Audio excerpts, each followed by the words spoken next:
3년 사귄 전 여친이 귀국하는 바로 그날 남편이 제게 뻔한 거짓말을 하고 밤새 외박을 했습니다. 여러분이라면 어떻게 하시겠어요? 안녕하세요. 이야기꾼입니다. 오늘 들려드릴 이야기는 한 여성의 통쾌하고도 치밀한 복수극입니다. 그럼 이야기 속으로 함께 들어가 보실까요? 저는 거실 소파에 앉아 손에 핸드폰을 꽉 쥔 채 벽시계만 쳐다봤어요. 뚝딱거리는 초침 소리가 제 심장을 불안하게 만들었죠. 오늘은 평범한 날이 아니었어요. 며칠 전 남편 박준서의 인스타그램 좋아요 목록에서 보고야 말았거든요. 3년 전 유학 간 그의 전 여자친구 최소라가 오늘 귀국한다는 사실을요. 사실 소라가 돌아온다는 건 이미 알고 있었어요. 준서가 지난주에 슬쩍 얘기했거든요. 소라가 볼 일이 있어 잠시 귀국하는데 친구로서 밥 한 끼 정도는 할 수 있다고 말이죠.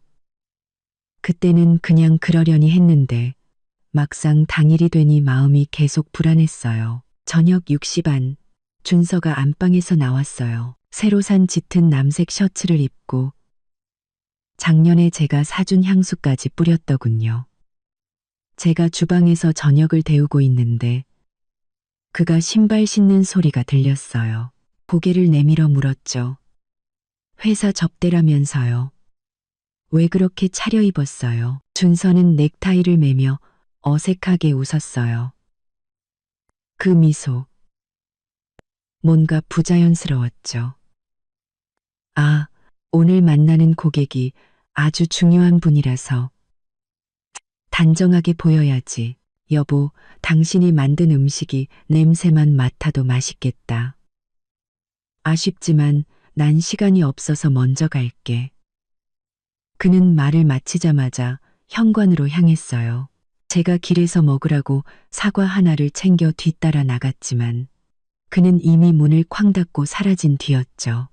잘 다녀오라는 제 인사는 끝맺지도 못했는데 말이에요. 현관에 선 채로 몇 초간 멍하니 서 있었어요. 손에 든 사과의 차가운 감촉이 손끝으로 전해졌죠. 사실 저는 알고 있었어요. 중요한 고객 같은 건 없다는 걸요. 그는 틀림없이 최소라를 마중 나간 거였어요. 예전에 소라와 헤어지기 전에도 항상 그랬으니까요. 그녀를 만날 때마다 한껏 멋을 내고 온갖 핑계를 대며 저를 속였죠. 저는 사과를 과일 바구니에 도로 내려놓고 주방으로 돌아가 데웠던 음식들을 다시 냉장고에 넣었어요. 어차피 그는 돌아와서 먹지 않을 테니까요. 거실에는 작은 스탠드 조명 하나만 켜져 있었어요. 어둑한 불빛 아래 소파에 웅크리고 앉아 핸드폰을 만지작거렸지만 제 눈은 자꾸만 현관문을 향해 있었죠. 귀를 쫑긋 세우고 열쇠 소리가 들리기만을 기다렸어요. 8시. 준서에게 카카오톡 메시지를 보냈어요. 접대 아직 안 끝났어요? 국이라도 데워놓을까요? 답장은 없었어요. 9시 반. 다시 메시지를 보냈죠.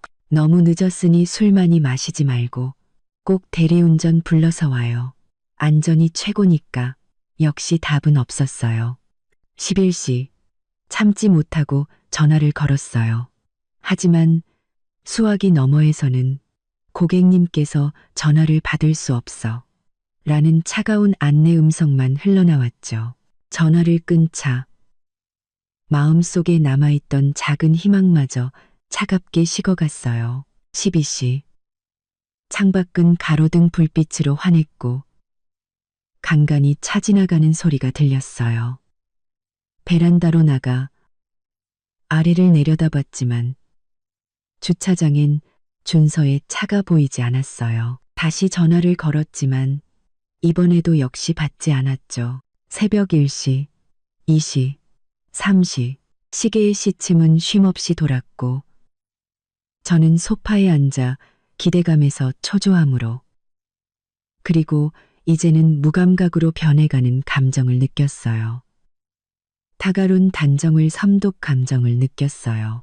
핸드폰 화면이 꺼졌다 켜지기를 반복했죠. 준서의 인스타그램을 새로 고침해봤지만 마지막 게시물은 어제 올린 회사 워크숍 사진뿐이었어요. 하지만 저는 알았어요. 그는 분명 최소라와 함께 있을 거라는 걸요. 어쩌면 지금쯤 공항 근처 호텔에서 쉬고 있거나 어느 레스토랑에서 야식을 먹고 있겠죠. 집에서 자신을 기다리는 아내는 까맣게 잊은 채로요. 문득 결혼식 날이 떠올랐어요. 준서는 모든 하객들 앞에서 제게 말했죠.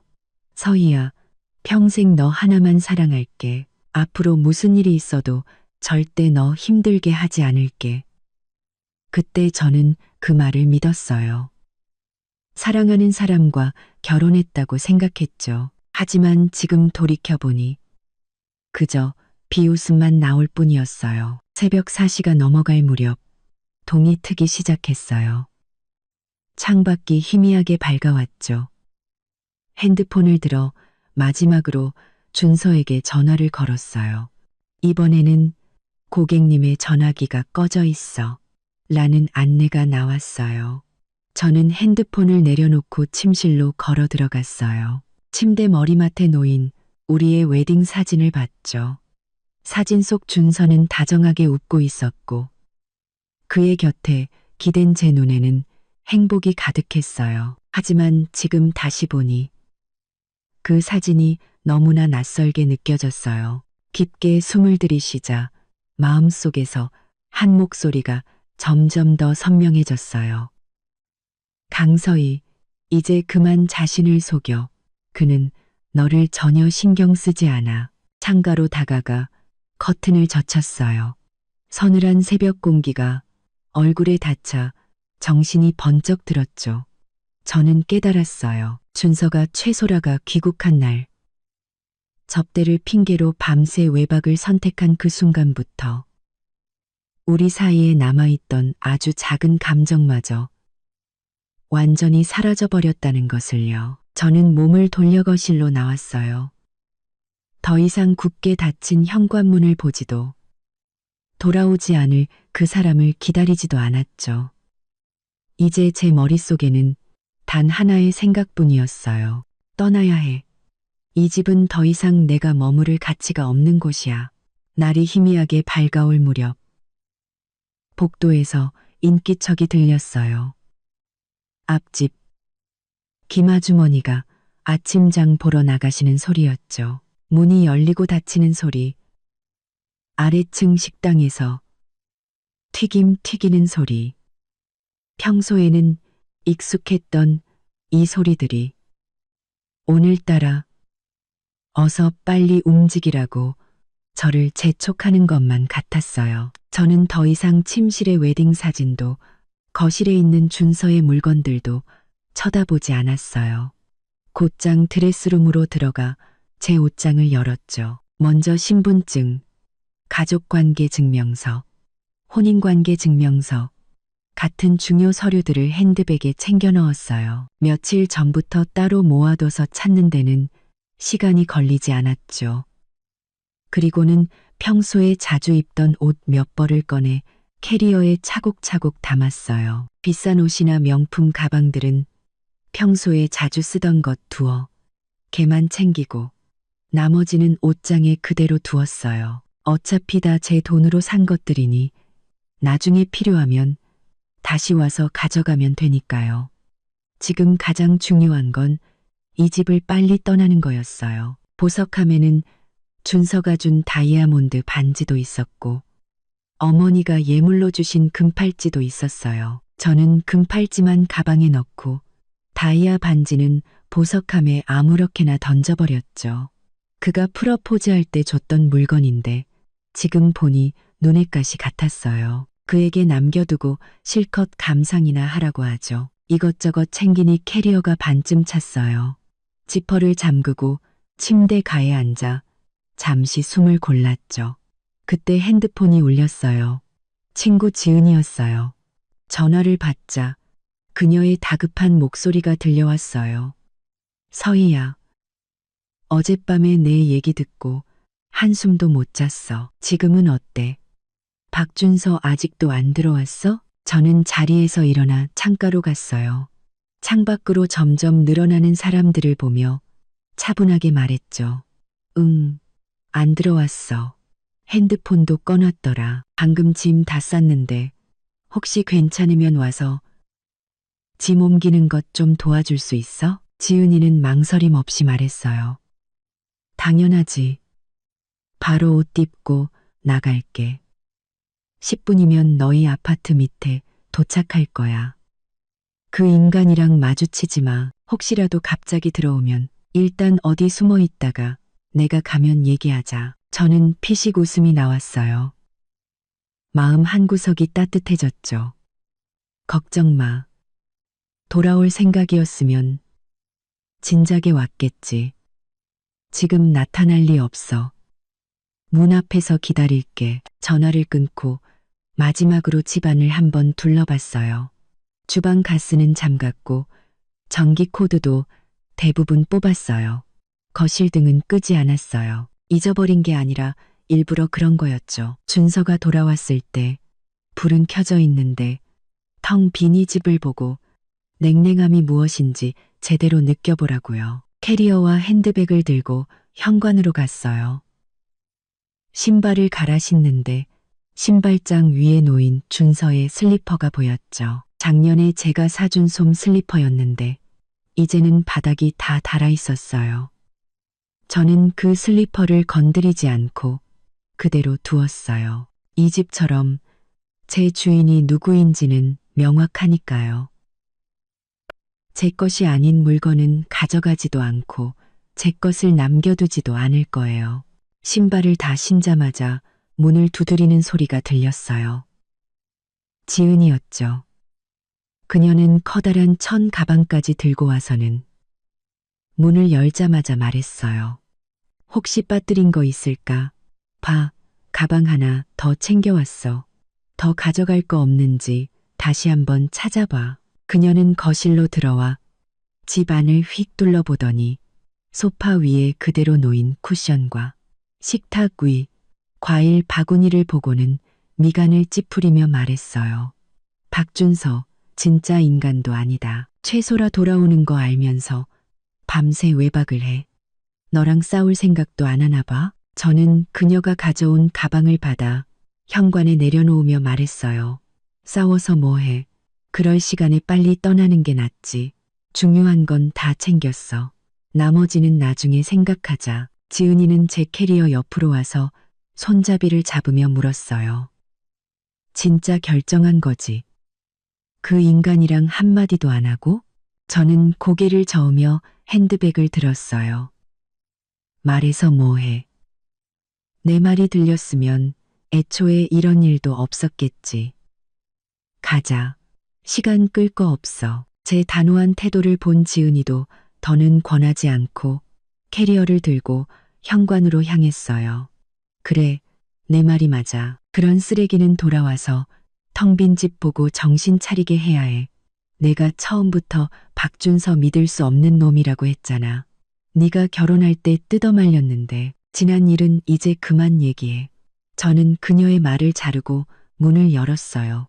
이제 앞만 봐야지. 문을 열자 복도에 찬 공기가 훅 들어왔어요. 저는 고개를 돌려 3년간 살았던 이 집을 마지막으로 둘러봤어요. 벽에는 웨딩 사진이 그대로 걸려 있고 소파 팔걸이에는 제가 뜨다만 목도리가 놓여 있었죠. 탁자 위에는 어제 마시다 남긴 물컵도 그대로였어요. 하지만 이 모든 건 이제 중요하지 않았어요. 이곳은 더 이상 제 집이 아니니까요. 저는 조용히 문을 닫고 현관문 옆 소화전함에 집 열쇠를 넣어두었어요. 이 열쇠, 이제 제게는 필요 없으니까요. 그가 찾으려고 마음먹으면 찾을 수 있을 거고 찾을 마음이 없다면 가지고 있어봐야 소용없죠. 지은이가 캐리어를 자기 차 트렁크에 싣는 동안 저는 조수석에 앉아 안전벨트를 맸어요. 그녀가 물었죠. 우리 집으로 먼저 갈래? 아니면 호텔이라도 잡아서 잠시 지낼래? 저는 창밖으로 멀어지는 동네 풍경을 보며 마음이 한결 편안해지는 것을 느꼈어요. 너희 집으로 갈게. 며칠만 신세 좀 지자. 뒤실 다 정리되면 전에 봐뒀던 오피스텔로 이사 갈 거야. 지은이는 차를 출발시키며 핸들을 돌렸어요. 차는 순식간에 아파트 단지를 빠져나갔죠. 무슨 신세는 우리 집 남는 방 계속 비어 있었어. 얼마든지 있어도 돼. 참, 변호사 친구한테는 연락했어? 재산 문제는 빨리 처리해야 해. 저는 가방에서 핸드폰을 꺼내 변호사에게 내일 오전 10시에 사무실에서 뵙겠습니다. 라고 메시지를 보냈어요. 그리고 지은이를 보며 말했죠. 연락했어. 내일 바로 공동계좌 동결 신청부터 할 거야. 박준서, 최소라랑 멋지게 놀고 싶어 했지? 돈 없으면 아무것도 아니라는 걸 똑똑히 알려줘야지. 그 말을 들은 지은이가 핸들을 탁 치며 말했어요. 그렇지. 그렇게 해야지. 자기가 아직도 말 몇 마디로 구슬리면 네가 마음 약해지는 예전의 강서희인 줄 아나 본데 이번에 아주 후회하게 만들어주자. 차는 점점 더 멀어져 갔어요.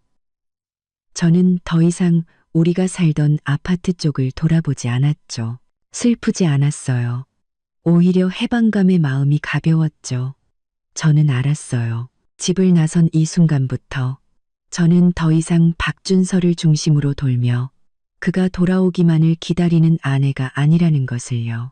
이제부터는 그가 자신의 행동에 대한 대가를 치를 차례였어요. 나중에 지은이네 앞집 이웃에게 들으니 박준서는 그날 오전 11시가 넘어서야 집에 돌아왔다고 해요. 그때 저는 지은이네 거실에서 따뜻한 죽을 먹으며 변호사와의 상담 내용을 정리하고 있었죠. 그는 아마 최소라와 막 헤어진 참이라 얼굴에 희미한 미소까지 띠고 있었을 거예요. 집이 완전히 다른 모습으로 변해 있으리라고는 상상도 못한 채로요. 듣자 하니 그는 열쇠로 문을 열면서 콧노래까지 불렀다고 해요. 최소라가 가장 좋아하던 그 노래. 예전에 차에서 그 노래를 틀 때마다 제가 싫다고 말했었는데 그는 알겠다고 대답만 하고는 늘 다시 틀곤 했죠. 열쇠를 넣고 돌리자 철컥 소리와 함께 문이 열렸어요. 그는 문을 밀고 들어와 외투를 현관 수납장 위에 아무렇게나 던져놓고는 습관처럼 소리쳤다고 해요. 서희야, 나왔어. 점심 뭐 먹지? 하지만 거실은 쥐 죽은 듯 조용했죠. 아무 대답도 없었어요.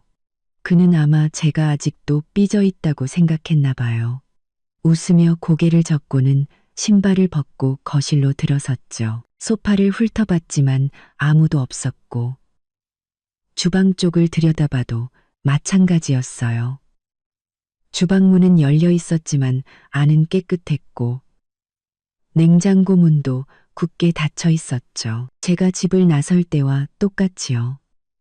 어제 제가 마시다 남긴 물컵까지 탁자 위에 그대로 놓여 있었어요. 그제야 그는 뭔가 이상하다는 걸 느꼈지만 여전히 제가 집을 나갔을 거라고는 생각하지 못했어요. 침실로 향하며 소리쳤죠. 강서희, 그만 숨어. 화난 거 알아. 어젯밤에 안 들어온 것 때문이지. 진짜 고객이랑 있었다니까. 핸드폰은 배터리가 없어서 꺼졌고 사소한 걸로 사람 피곤하게 하지 마. 그는 침실 문을 열고 가장 먼저 침대 머리맡에 웨딩 사진을 봤을 거예요. 사진 속에 저는 여전히 웃고 있었지만 침대는 주름 하나 없이 반듯하게 정돈되어 있었죠. 제가 일부러 이불을 각 잡아서 개어놓고 나왔거든요. 그에게 보여주고 싶었어요. 제가 충동적으로 나간 게 아니라 제대로 정리하고 떠났다는 것을요. 그는 침대 시트를 만져봤을 거예요. 차가운 감촉에 그제야 미간을 찌푸리고는 드레스룸으로 향했죠. 문을 열었을 때 그는 분명할 말을 잃었을 거예요. 드레스룸에는 그의 옷은 가득 걸려 있었어요. 왼쪽 줄에는 그의 정장과 셔츠들이 심지어 지난주에 산 회색 트렌치 코트까지 그대로 있었죠. 하지만 오른쪽에 있던 제 공간은 텅 빈 옷걸이들만 덩그러니 남아 있었어요. 그곳에 걸려있던 제 원피스와 외투들은 온데간데 없었죠. 제가 자주 쓰던 베이지색 옷걸이 하나까지도요. 그제야 그는 당황해서 화장대로 달려갔어요. 서랍을 열자 화장품이 절반 이상 사라져 있었죠. 제가 매일 쓰던 스킨케어 제품들은 보이지 않고 거의 쓰지 않던 샘플 몇 개만 남아 있었어요. 보석함은 열려 있었고 다이아 반지는 있었지만 어머니가 주신 금팔찌는 사라지고 없었죠. 그는 서랍을 뒤지고 침대 머리맡 서랍장까지 열어봤어요. 그 안에 있던 제 신분증과 가족관계 증명서도 없었죠. 오직 그의 의료보험증과 신용카드만 남아 있었어요. 강서희. 이번에 그가 제 이름을 부르는 목소리는 완전히 달라져 있었어요. 이전의 무심한 말투가 아닌 초조함과 불신이 섞인 목소리였죠. 그는 침실에서 거실로, 거실에서 베란다로 뛰어다녔어요. 모든 방을 다 뒤지고 심지어 화장실 수납장까지 열어봤죠. 제가 쓰던 칫솔과 수건도 사라지고 오직 그의 것만 남아 있었어요. 그 순간 그는 제가 삐져서 숨은 게 아니라 정말로 떠났다는 것을 깨달았을 거예요. 그는 거실 한가운데 서서 집안의 가구들과 벽에 걸린 웨딩 사진, 그리고 제가 마시다 남긴 물컵을 멍하니 쳐다봤어요. 그러다 갑자기 아침에 집을 나설 때 의기양양함은 온데간데 없이 허둥지둥 핸드폰을 꺼냈죠.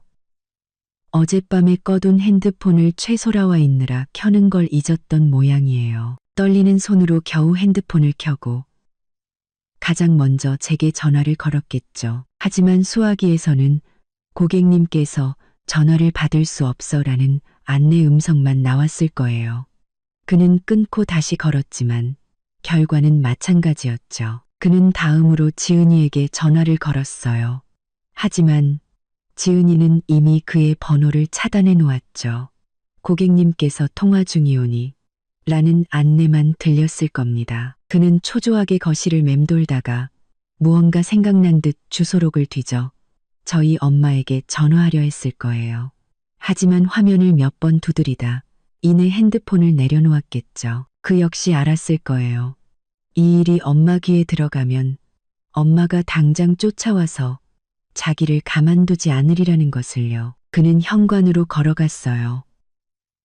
신발장에서 제 슬리퍼가 사라진 것을 봤겠죠. 바닥이 달아빠진 그의 슬리퍼만 덩그러니 놓여 있었을 겁니다.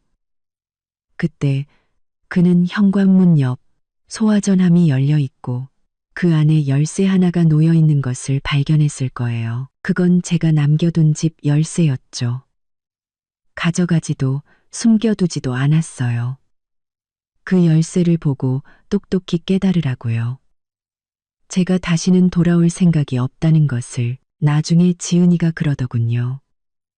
오후에 우리 집 근처를 지나가는데 박준서가 아파트 아래에서 그 열쇠를 손에 쥔 채 서성이고 있었다고요.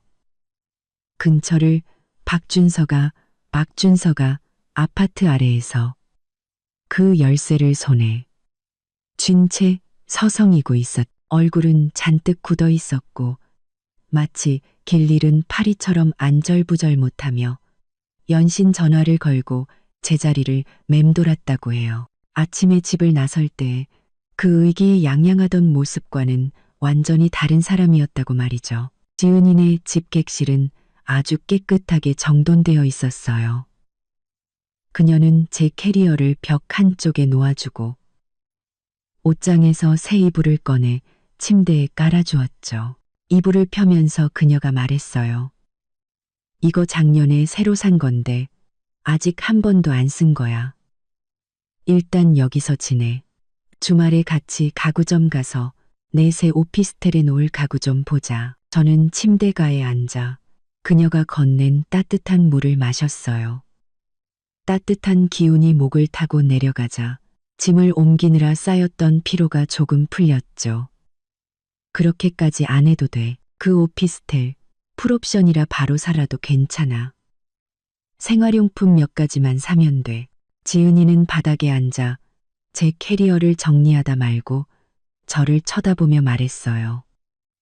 무슨 소리야.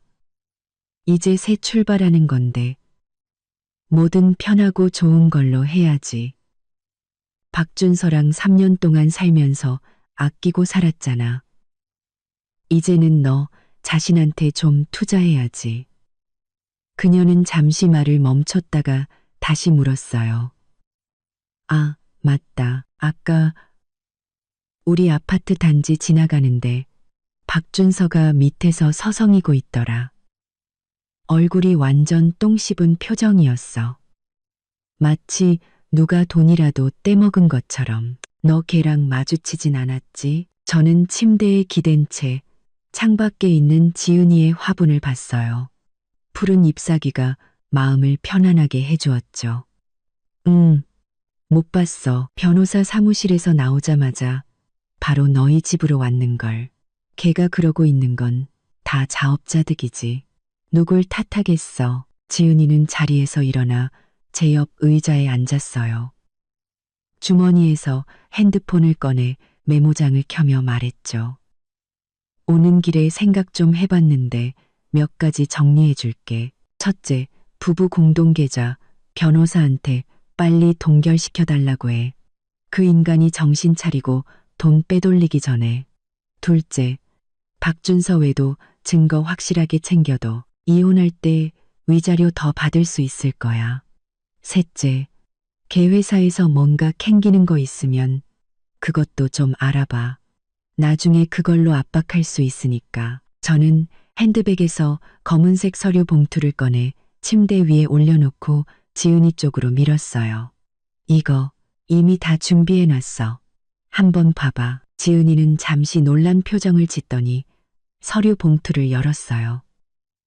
가장 먼저 나온 건 사진 몇 장이었죠. 첫 번째 사진은 바로 지난주에 박준서가 공항에서 최소라를 마중 나갔을 때 찍힌 사진이었어요. 사진 속에서 그는 소라의 캐리어를 끌어주고 있었고 둘은 아주 가깝게 붙어 있었죠.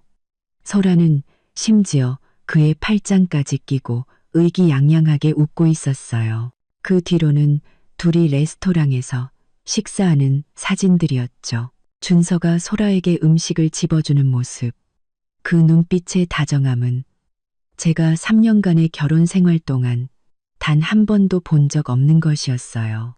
이거 어디서 났어? 지은이는 사진을 든 채 목소리를 높였어요. 너 박준서가 최소라랑 계속 연락하는 거 이미 알고 있었구나? 저는 고개를 끄덕이고 서류 봉투에서 카카오톡 대화 캡처본 몇 장을 더 꺼내 그녀에게 건넸어요. 지난달에 우연히 봤어. 걔 핸드폰에서 소라랑 나눈 대화. 소라가 귀국하면 명품 가방 사주고 좋은 오피스텔도 얻어주겠다고 하더라. 그때 싸우는 대신 조용히 대화 내용을 캡처해뒀어. 그리고 친구한테 부탁해서 공항이랑 레스토랑에서 찍은 사진들을 확보했지. 지은이는 캡처본을 넘겨보며 손을 부들부들 떨었어요. 이런 쓰레기 자식. 이미 다 계획하고 있었잖아. 너한테는 그냥 친구 사이라고 하더니 이건 완전 대놓고 바람 피운 거네. 그녀는 서류 봉투에서 호텔 예약 확인서 한 장을 더 찾아냈어요. 예약자 이름은 박준서, 체크인 날짜는 최소라가 귀국한 바로 그날이었죠. 장소는 공항 근처의 5성급 호텔이었어요. 세상에, 이것까지 찾아냈어. 서희야, 너 정말 대단하다. 나 같았으면 당장 달려가서 머리채 잡고 싸웠을 거야. 저는 물컵을 들어 물을 한 모금 더 마셨어요. 제 목소리는 아주 차분했죠. 싸워서 뭐해. 나만 화나고 결국엔 나만 이상한 사람 되는 거지. 그때 이미 결심했어. 만약 그가 정말로 최소라가 귀국하는 날 나를 배신하는 짓을 한다면 더는 말 섞지 않고 조용히 증거를 모아서 이혼할 때 그를 빈털터리로 만들어주겠다고. 지은이는 서류들을 다시 봉투에 넣으며 말했어요. 내 말이 맞아. 그런 쓰레기한테는 감정 소모할 필요 없어. 증거로 말해야지. 변호사 쪽은 어떻게 됐어? 계좌 동결은 문제없이 될 것 같아? 저는 서류 봉투를 침대 머리맡 서랍에 넣으며 말했어요. 응, 문제없대. 우리 공동계좌에 1억 5천만 원 정도 있는데 절반은 내가 작년에 프로젝트로 번 돈이고 나머지는 걔 월급이야. 이미 동결 신청 들어갔고 오늘 안으로 처리될 거야. 계좌가 묶이면 박준서가 최소라한테 돈 쓰고 싶어도 못 쓰겠지. 지은이는 손뼉을 치며 환하게 웃었어요. 잘 됐다. 돈줄부터 끊어놔야지. 네가 없으면 그 여자한테 가방 하나 사줄 돈도 없다는 걸 똑똑히 알려줘야 해. 참, 내세 오피스텔은 언제 입주 가능해? 내가 같이 가서 청소해 줄게. 박준서가 거기로 찾아오지 못하게 감시도 해주고 저는 지은이를 보며 마음이 따뜻해지는 것을 느꼈어요. 고등학생 때부터 지금까지 그녀는 늘 제 곁에서 가장 든든한 버팀목이 되어 주었죠. 무슨 일이 생기든 가장 먼저 달려와 저를 도와주었어요. 다음 주에 열쇠 받아. 그때 같이 가주면 정말 고맙지. 지은이는 자리에서 일어나 기지개를 켜며 말했어요. 우리 사이에 뭘. 일단 좀 쉬어. 내가 점심 차려줄게. 네가 좋아하는 등갈비찜 아침에 나오기 전에 냄비에 앉혀놓고 왔어. 지금쯤이면 다 됐을 거야. 그녀가 방을 나가자 주방에서 환풍기 소리가 들려왔어요. 저는 침대에 기댄 채 굳게 닫힌 서랍을 봤죠. 저 안에는 단순한 증거가 아니라 제가 박준서에게서 완전히 벗어날 수 있는 힘이 들어 있었어요. 앞으로의 과정이 쉽지만은 않겠지만 지은이가 있고 이 증거들이 있는 한 저는 반드시 이길 수 있을 거라고 확신했어요. 그리고 그 지긋지긋한 사람에게서 벗어나 진정한 제 삶을 살 수 있을 거라고요. 지은이가 등갈비찜을 들고 주방에서 나올 때 손에는 핸드폰이 들려 있었어요. 제 앞에 그릇을 놓자마자 신나서 말했죠. 서희야, 방금 우리 사촌 언니한테 들었는데 박준서가 아까 이민아 씨한테 전화했대. 근데 어떻게 됐는지 알아? 저는 숟가락으로 국물을 한술 떴어요. 등갈비찜은 부드럽고 국물은 진했죠. 그녀의 말에 고개를 들었어요. 미나 씨가 뭐라고 했는데? 이민아 씨는 제 회사 동료이자 몇 안 되는 친구 중 한 명이었어요. 박준서도 몇 번 본 적이 있어서 우리가 친하다는 걸 알았죠. 지은이는 제 맞은편에 앉아 핸드폰을 내려놓고 말했어요. 미나 씨 말이 박준서가 엄청 다급한 목소리로 전화해서는 서희 어디 있는지 아세요? 제발 전화 좀 받으라고 전해주세요. 라고 했대. 그래서 미나 씨가 바로 어젯밤에 뭐 하셨는데요? 서희 씨랑 싸웠으면 직접 푸셔야지. 왜 저한테 그러세요? 라고 쏘아붙였대. 근데 박준서가 끝까지 고객 접대 때문에 그랬는데 걔가 너무 예민하게 구는 거예요. 라면서 뻔뻔하게 굴더래. 그래서 미나 씨가 그냥 전화 끊고 번호도 차단해버렸대. 저는 그 말을 듣고 웃으며 계속 국물을 떠먹었어요.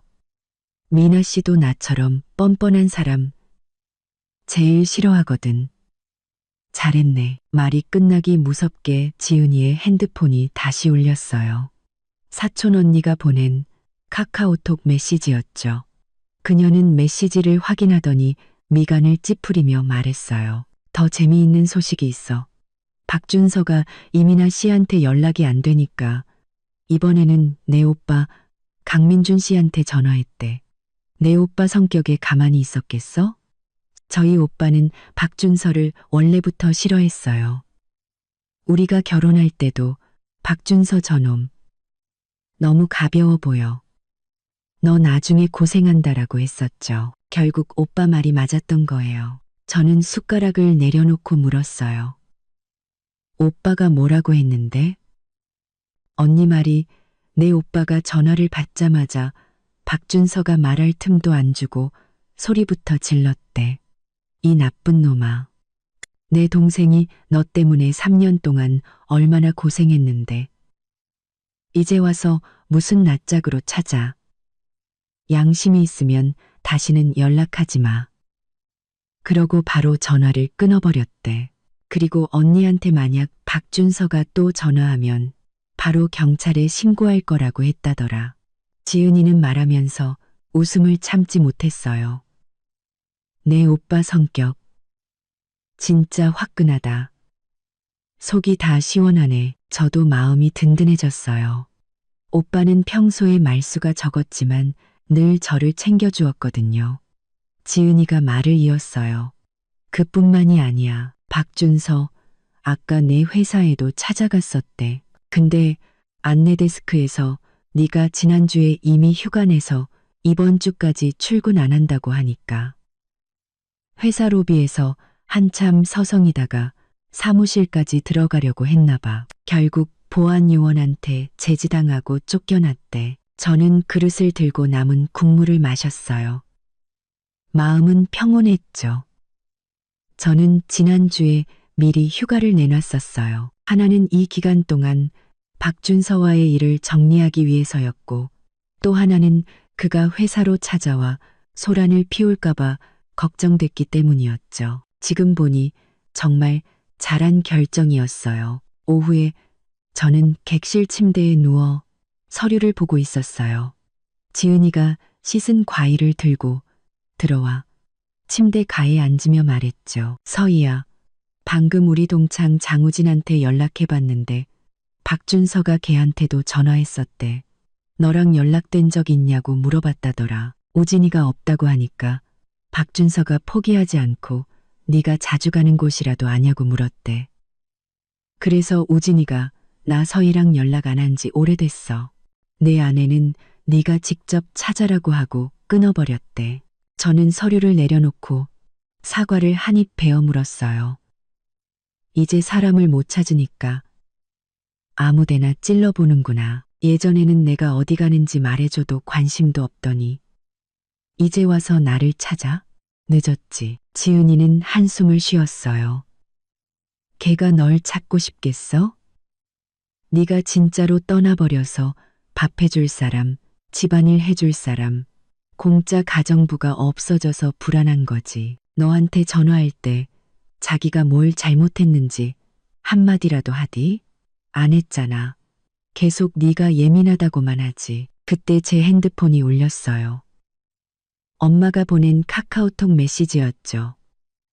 요즘 바쁘냐고 집에 와서 밥 한 끼 먹고 가라는 내용이었어요. 저는 요즘 좀 바빠서요. 일 끝나면 바로 갈게요. 라고 답장했어요. 박준서에 대한 얘기는 꺼내지 않았죠. 엄마를 걱정시키고 싶지 않았어요. 이혼 문제가 정리되면 그때 천천히 말씀드리려고요. 1시간쯤 지났을까 지은이가 밖에서 돌아와 문을 열자마자 말했어요. 서희야, 방금 밑에 슈퍼 다녀오는데 박준서 차가 우리 아파트 단지 입구에 서 있더라. 뭘 찾는 것처럼 두리번거리길래 무서워서 일부러 다른 길로 돌아서 왔어. 저는 잠시 놀랐어요. 어떻게 여기까지 찾아왔지? 하지만 이내 마음을 가라앉혔죠. 아마 내가 너희 집에 있을 거라고 짐작했나 보네. 그래도 못 들어올 거야. 너희 아파트 보안 철저하잖아. 출입카드 없이는 못 들어와. 지은이도 고개를 끄덕였어요.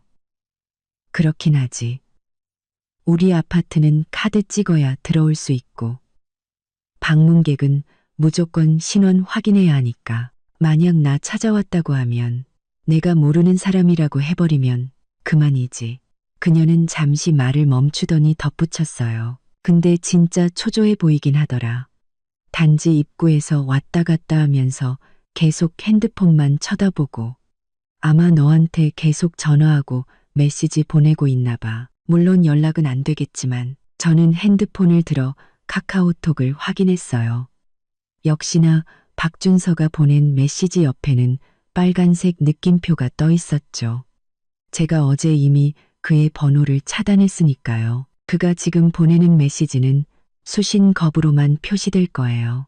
통화 기록에도 오늘 그가 건 수십 통의 부재중 전화가 찍혀 있었지만 저는 단 한 통도 받지 않았어요. 박준서가 지금 얼마나 초조할지 알 것 같았어요.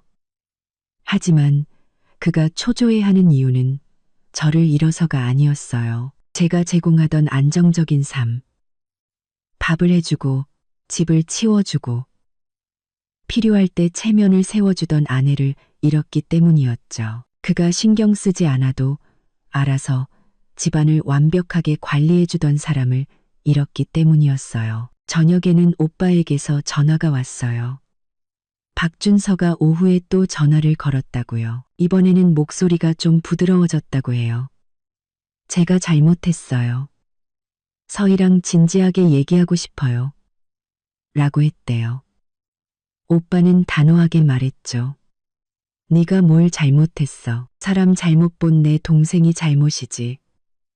이제 정신 차렸으니까 더는 귀찮게 하지 마. 그러고는 또 전화를 끊어버렸대요. 저는 오빠의 말을 들으며 마음이 차분해지는 것을 느꼈어요. 박준서는 이제야 제가 정말로 떠날 거라는 걸 깨닫고 잘못했다고 말하기 시작했죠. 하지만 그 세 글자는 너무 늦었고 너무 가벼웠어요. 저는 더 이상 그의 잘못했다는 말 한마디에 마음이 약해지는 강서희가 아니었으니까요. 지금 제가 원하는 건 오직 그와 빨리 관계를 정리하고 새로운 삶을 시작하는 것뿐이었어요.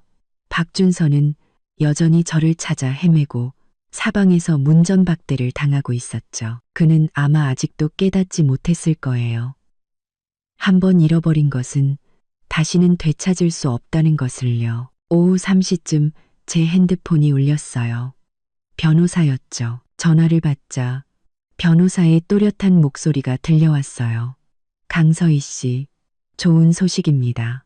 부부 공동명의 계좌 동결 처리가 완료되었습니다. 지금부터 해당 계좌의 돈은 현금 인출이든 계좌 이체든 강서희 씨와 박준서 씨 두 분의 동의 없이는 절대 사용할 수 없습니다. 박준서 씨 혼자서는 절대 돈을 움직일 수 없게 된 거죠. 저는 그때 지은이네 집 베란다에서 따뜻한 차를 마시며 햇볕을 쬐고 있었어요. 그 말을 듣자 마음이 놓였죠. 저는 차분하게 말했어요. 감사합니다. 변호사님, 앞으로도 변동사항이 있으면 바로 연락 부탁드립니다. 변호사는 덧붙여 말했어요. 네. 그리고 은행 측에도 동결 통보를 보냈습니다. 은행에서도 박준서 씨에게 계좌 상태에 대해 고지할 예정이니 혹시라도 몰래 돈을 빼돌릴 생각은 절대 못할 겁니다. 안심하십시오. 전화를 끊고 핸드폰을 탁자에 내려놓자 마침 망고를 썰어온 지은이가 제 미소를 보고 물었어요. 변호사님한테 좋은 소식 들었나 보네. 계좌 동결됐대. 저는 망고 한 조각을 입에 넣었어요. 달콤한 과즙이 입안에 퍼졌죠. 고개를 끄덕이며 말했어요. 이제 그 계좌에 있는 돈 움직이려면 내 동의가 꼭 필요하대. 지은이는 손뼉을 치며 활짝 웃었어요. 잘 됐다. 이제 박준서가 최소라한테 뭐 사주려면 자기 비상금 써야겠네. 그 쥐꼬리만 한 비상금이 얼마나 갈지 어디 한번 보자고. 한편 바로 그 시각 박준서는 최소라를 데리고 강남의 한 고급 레스토랑에서 식사 중이었어요. 아침에 저를 찾지 못해 불안했지만 최소라를 만나자 그 불안감은 까맣게 잊어버렸죠. 그는 생각했어요. 제가 집을 나갔어도 멀리 가지 못했을 거라고요. 화가 풀리면 말 몇 마디로 잘 구슬리면 금방 다시 돌아올 거라고 믿었죠. 그래서 그는 평소에는 비싸서 엄두도 못 내던 이 레스토랑에 최소라를 데려왔어요. 그녀를 기쁘게 해주고 자신의 능력을 과시하고 싶었거든요. 레스토랑은 조명이 은은했고 부드러운 음악이 흐르고 있었어요. 최소라는 메뉴판을 보며 가격을 힐끗거리며 미소를 지었죠. 준서 씨, 여기 웰링턴 스테이크가 그렇게 맛있다던데 나 이걸로 할래요. 박준서는 의자에 기대 앉아 핸드폰을 만지작거리며 의기양양하게 말했어요. 그럼 먹고 싶은 거 다 시켜. 나한테는 윤리하지 말고 그는 속으로 이따가 부부 공동계좌 카드로 결제해서 최소라에게 자신의 씀씀이를 보여줘야겠다고 생각했죠. 아침에 은행에서 온 문자 메시지는 까맣게 잊은 채로요. 그저 최소라와 대화하느라 제대로 확인하지 않았던 거죠. 최소라는 푸아그라와 캐비어 그리고 와인 한 병까지 주문했어요. 박준서는 내내 웃으며 고개를 끄덕였죠. 돈 걱정은 전혀 하지 않았어요. 어차피 계좌에 있는 1억 5천만 원 중 절반 이상은 자기 돈이라고 생각했으니까요.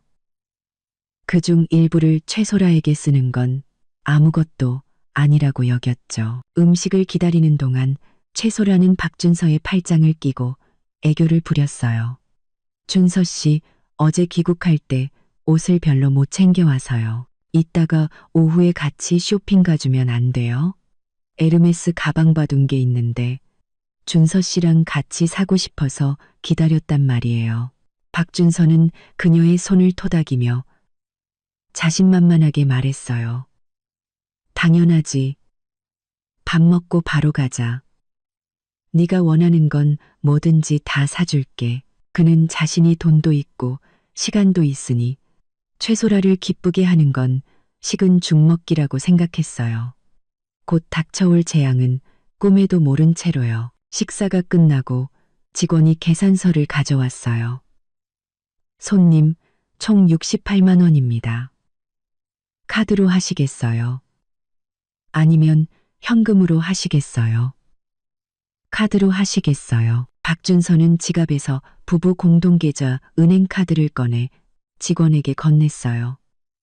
카드로 해주세요. 직원은 카드를 받아 계산대로 갔지만 잠시 후 카드와 단말기를 들고 곤란한 표정으로 돌아왔어요.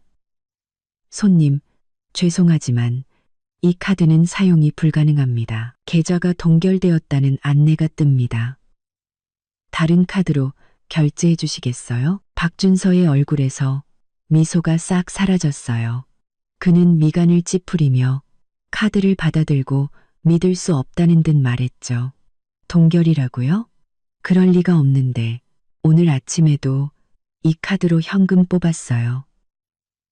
혹시 기계가 고장난 거 아니에요? 직원은 침착하게 대답했어요. 손님, 기계에는 문제가 없습니다. 2번이나 시도해봤지만 같은 안내가 나왔습니다. 계좌 상태를 다시 한번 확인해 보시는 게 좋겠습니다. 옆에 앉아있던 최소라의 얼굴에서도 미소가 사라졌어요. 그녀는 박준서를 보며 불만 섞인 목소리로 말했죠. 어떻게 된 거예요?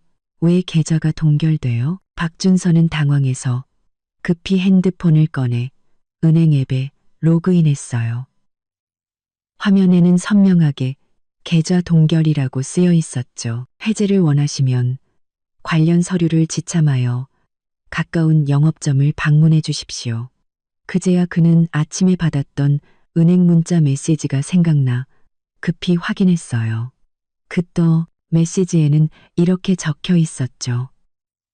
고객님의 XXXX 계좌가 법적 조치로 동결되어 조회후의 모든 거래가 중지되었음을 알려드립니다. 법적 조치. 박준서는 이 단어를 되뇌다가 순간 깨달았어요. 강서희 지시구나. 그 여자가 변호사를 써서 계좌를 동결시킨 거야. 최소라는 그의 하얗게 질린 얼굴을 보고 더욱 불쾌해졌어요. 도대체 어떻게 된 거냐고요? 돈이 없는 거예요. 아니면 애초에 나한테 가방 사줄 생각이 없었던 거예요? 박준서는 급히 핸드폰을 주머니에 넣고 직원에게 말했어요.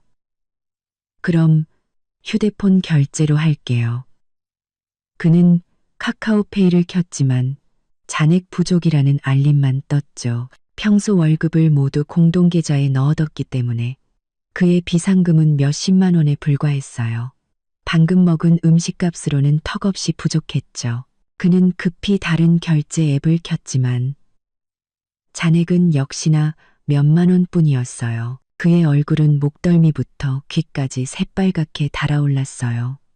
창피해서 쥐구멍에라도 숨고 싶었죠. 직원은 옆에서 기다리고 있었고 최소라의 표정은 점점 더 굳어갔어요. 박준서는 어쩔 수 없이 뻔뻔하게 말했어요. 저 오늘 돈을 충분히 못 챙겨와서 그러는데 혹시 외상으로 해주시면 안 될까요? 다음에 와서 꼭 갚겠습니다. 직원의 얼굴에서 미소가 사라졌어요. 손님, 저희는 외상 거래는 하지 않습니다. 혹시 돈이 부족하시면 지인에게 이체 받으시는 건 어떠십니까? 박준서는 하는 수 없이 핸드폰 주소록을 뒤져 친구들에게 돈을 빌리려 했어요. 하지만 평소에 형, 동생 하던 동료들은 돈 얘기를 꺼내자마자 메시지를 읽지 않거나 자기도 돈이 없다고 둘러댔죠. 70만 원에 가까운 돈을 바로 빌려줄 사람은 아무도 없었어요. 참다 못한 최소라가 자리에서 벌떡 일어났어요. 됐어요. 제가 낼게요. 정말 창피해서 못 봐주겠네. 그녀는 자신의 카드로 결제하고는 가방을 챙겨 뒤도 돌아보지 않고 레스토랑을 나가버렸어요. 박준서는 급히 그녀를 뒤따라가며 변명했어요. 소라야, 돈이 없는 게 아니라 강서희가 계좌를 동결시켜서 그래. 계좌만 풀리면 바로 가방 사줄게. 최소라는 뒤를 돌아 그를 쏘아보며 멸시 가득한 목소리로 말했어요. 자기 계좌 하나 제대로 관리 못하면서 무슨 소리예요? 그냥 당신이 무능한 거겠죠. 그녀는 말을 마치자마자 빠른 걸음으로 사라져 택시를 타고 떠나버렸어요. 레스토랑 앞에 홀로 남겨진 박준서는 최소라가 탄 택시가 멀어지는 것을 멍하니 바라보다가 손에 쥔 쓸모 없어진 카드를 내려다봤어요. 분노와 불안감이 동시에 밀려왔죠. 그는 그제야 깨달았어요. 강서희가 이번에는 정말 진심이라는 것을요. 단순히 집을 나간 게 아니라 그의 돈줄까지 끊어버렸다는 것을요. 이제 그는 어떻게 해야 할까요? 한편 바로 그 시각 저는 은행에서 보낸 계좌 동결 완료 문자 메시지를 받고 있었어요. 저는 메시지를 보며 입가에 미소를 지었죠. 박준서, 이건 시작에 불과해. 앞으로 더 힘든 일이 기다리고 있을 거야. And for. 저와 지은이는 거실 탁자에 앉아 새 오피스텔 인테리어 도면을 보고 있었어요. 그녀는 펜으로 도면 위에 동그라미를 그리며 어느 구석에 책장을 놓을지, 어디에 소파를 둬야 편할지 얘기하고 있었죠. 제가 웃으며 고개를 끄덕이는데 갑자기 핸드폰이 울렸어요. 화면에는 어머님 세 글자가 떠 있었죠. 저는 미간을 찌푸렸어요. 결혼 후 시어머니인 박 여사는 제게 먼저 전화를 건 적이 거의 없었어요. 전화를 할 때면 항상 아이는 언제 가질 거냐, 준서는 잘 챙기고 있냐는 잔소리뿐이었죠. 이 시간에 전화한 걸 보니 틀림없이 박준서의 계좌 동결 문제 때문일 거예요. 지은이가 다가와 핸드폰 화면을 보더니 입을 삐죽 내밀었어요. 웬일로 전화하셨대? 뻔하지 뭐. 박준서가 일러 바쳤겠지. 봐주지 말고 할 말 다해. 저는 심호흡을 하고 전화를 받았어요. 제가 말을 꺼내기도 전에 박 여사의 고함이 수화기를 뚫고 터져나왔죠. 강서희, 너 미쳤니? 멀쩡한 집 놔두고 왜 계좌를 동결시켜? 준서한테 들으니까 너 집도 나갔다며. 지금 뭐 하자는 거야? 이혼이라도 하겠다는 거니? 저는 핸드폰을 귀에서 조금 떼고 그녀의 고함이 잦아들기를 기다렸다가 차분하게 말했어요. 어머님, 일단 진정하시고 말씀하세요. 제가 아무 이유 없이 계좌를 동결했겠어요? 이유는 무슨 이유? 준서가 어젯밤에 집에 안 들어온 것 때문 아니냐? 박 여사는 목소리를 더욱 높였어요. 아들을 감싸는 기색이 역력했죠. 남자가 밖에서 일하다 보면 늦을 수도 있지. 그걸 가지고 뭘 그렇게 유난을 떨어? 집 나가고 계좌까지 동결시키고 너 이 집안 풍비박산 낼 작정이야? 저는 소파에 기대 앉아 손가락으로 탁자를 톡톡 두드리며 냉소적으로 말했어요. 접대요? 어머님, 준서 씨가 어젯밤에 누굴 접대했는지 아세요? 3년 전에 유학 갔다 막 돌아온 전 여자친구 최소라요. 어머님 아들은 접대를 핑계로 다른 여자랑 밤을 새우고 핸드폰까지 꺼놨어요. 아내인 저는 아무것도 물어보면 안 되는 건가요? 박 여사는 순간 할 말을 잃은 듯 했어요. 제가 모든 걸 알고 있을 줄은 몰랐겠죠. 잠시 후 그녀는 뻔뻔하게 말을 바꿨어요. 말도 안 되는 소리 하지 마라. 소라는 그냥 준서 친구야. 친구 마중 나간 게 뭐 어때서. 오랜만에 만난 친구랑 밤새 얘기 좀 할 수도 있지. 네가 뭘 그렇게 속이 좁아서 별것도 아닌 일로 질투를 하고 그래. 그냥 친구가 밤새 외박을 하나요? 그냥 친구 만나는데 새 셔츠에 향수까지 뿌리고 나가나요? 제 목소리도 조금 높아졌어요. 어머님도 여자시잖아요. 아버님이 만약 다른 여자랑 밤새 같이 있었다면 어머님도 그냥 친구 사이라고 생각하실 수 있으세요? 그리고 준서 씨랑 최소라가 정말 그냥 친구 사이인지는 어머님 아들한테 직접 물어보세요. 저한테는 두 사람의 카톡 대화 내용이랑 지난주에 같이 레스토랑이랑 공항에 갔던 사진까지 다 있어요. 보내드릴까요? 전화기 넘어가 순간 조용해졌어요. 한참이 지나서야 박 여사는 조금 누그러진 목소리로 하지만 여전히 불만 가득한 말투로 말했죠. 그래, 둘이 좀 가깝게 지냈다고 치자.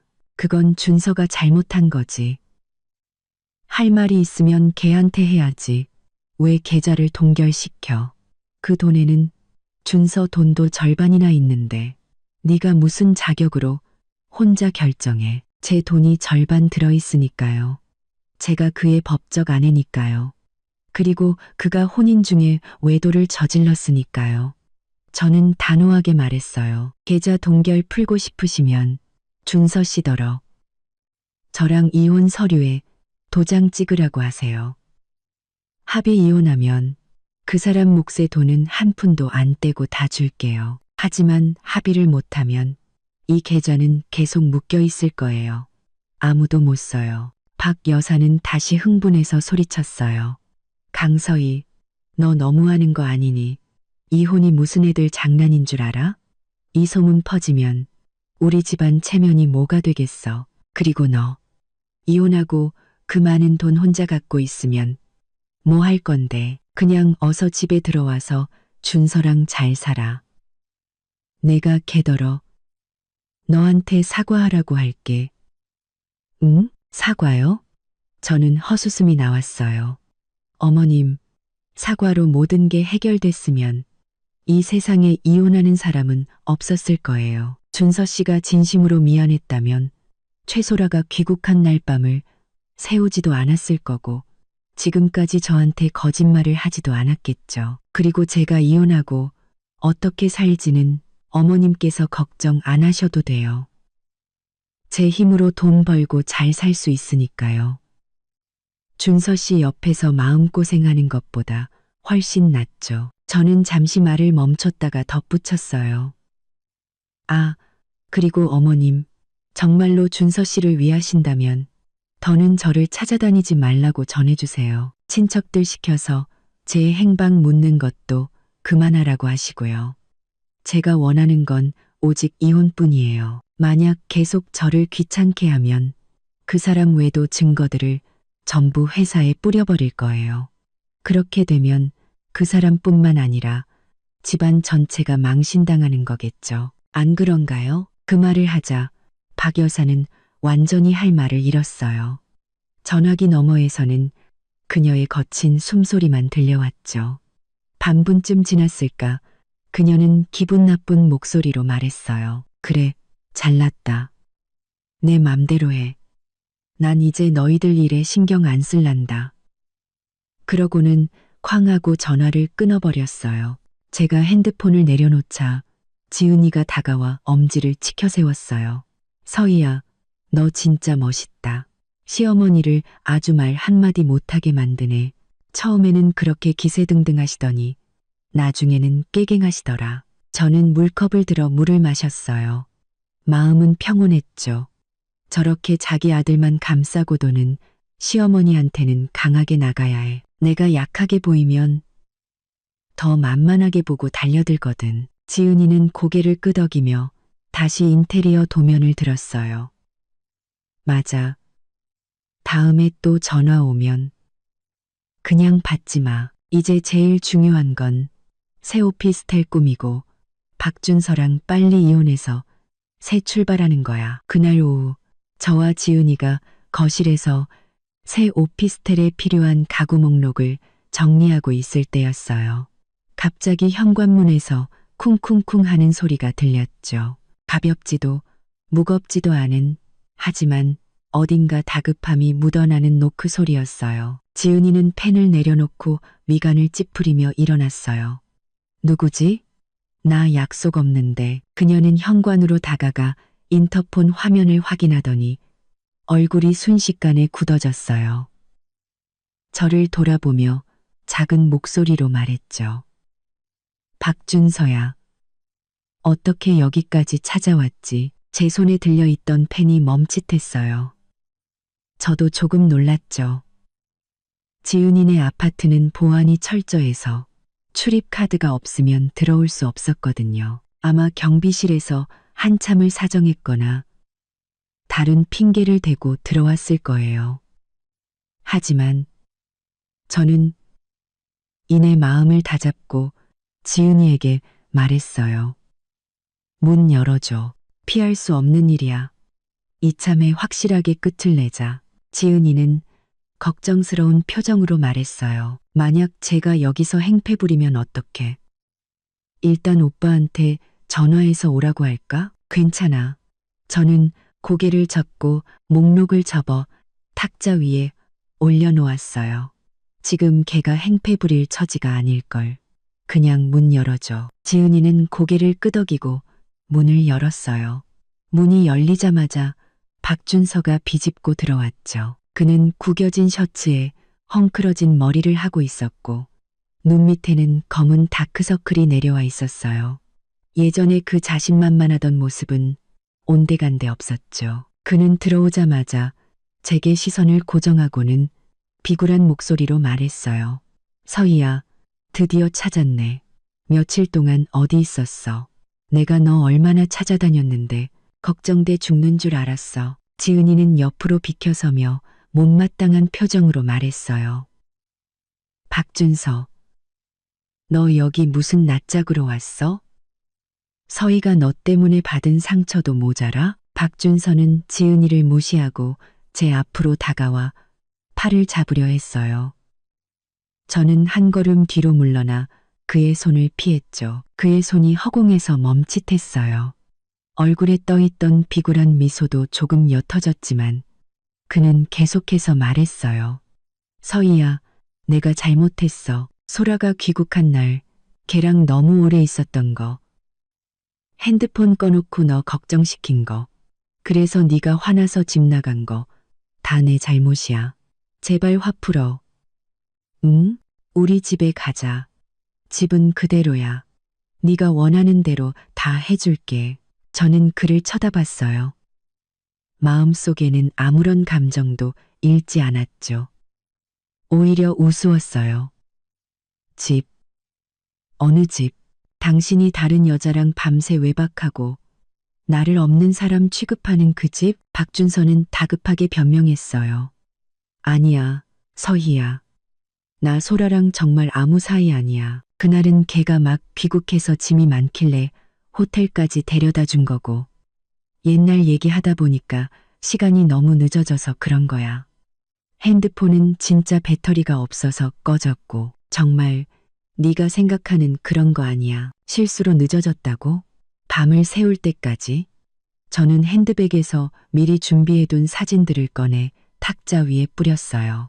사진들이 흩어지며 가장 위에 있던 사진이 드러났죠. 공항에서 그가 최소라의 캐리어를 끌어주고 소라가 그의 팔짱을 낀 채 의기양양하게 웃고 있는 사진이었어요.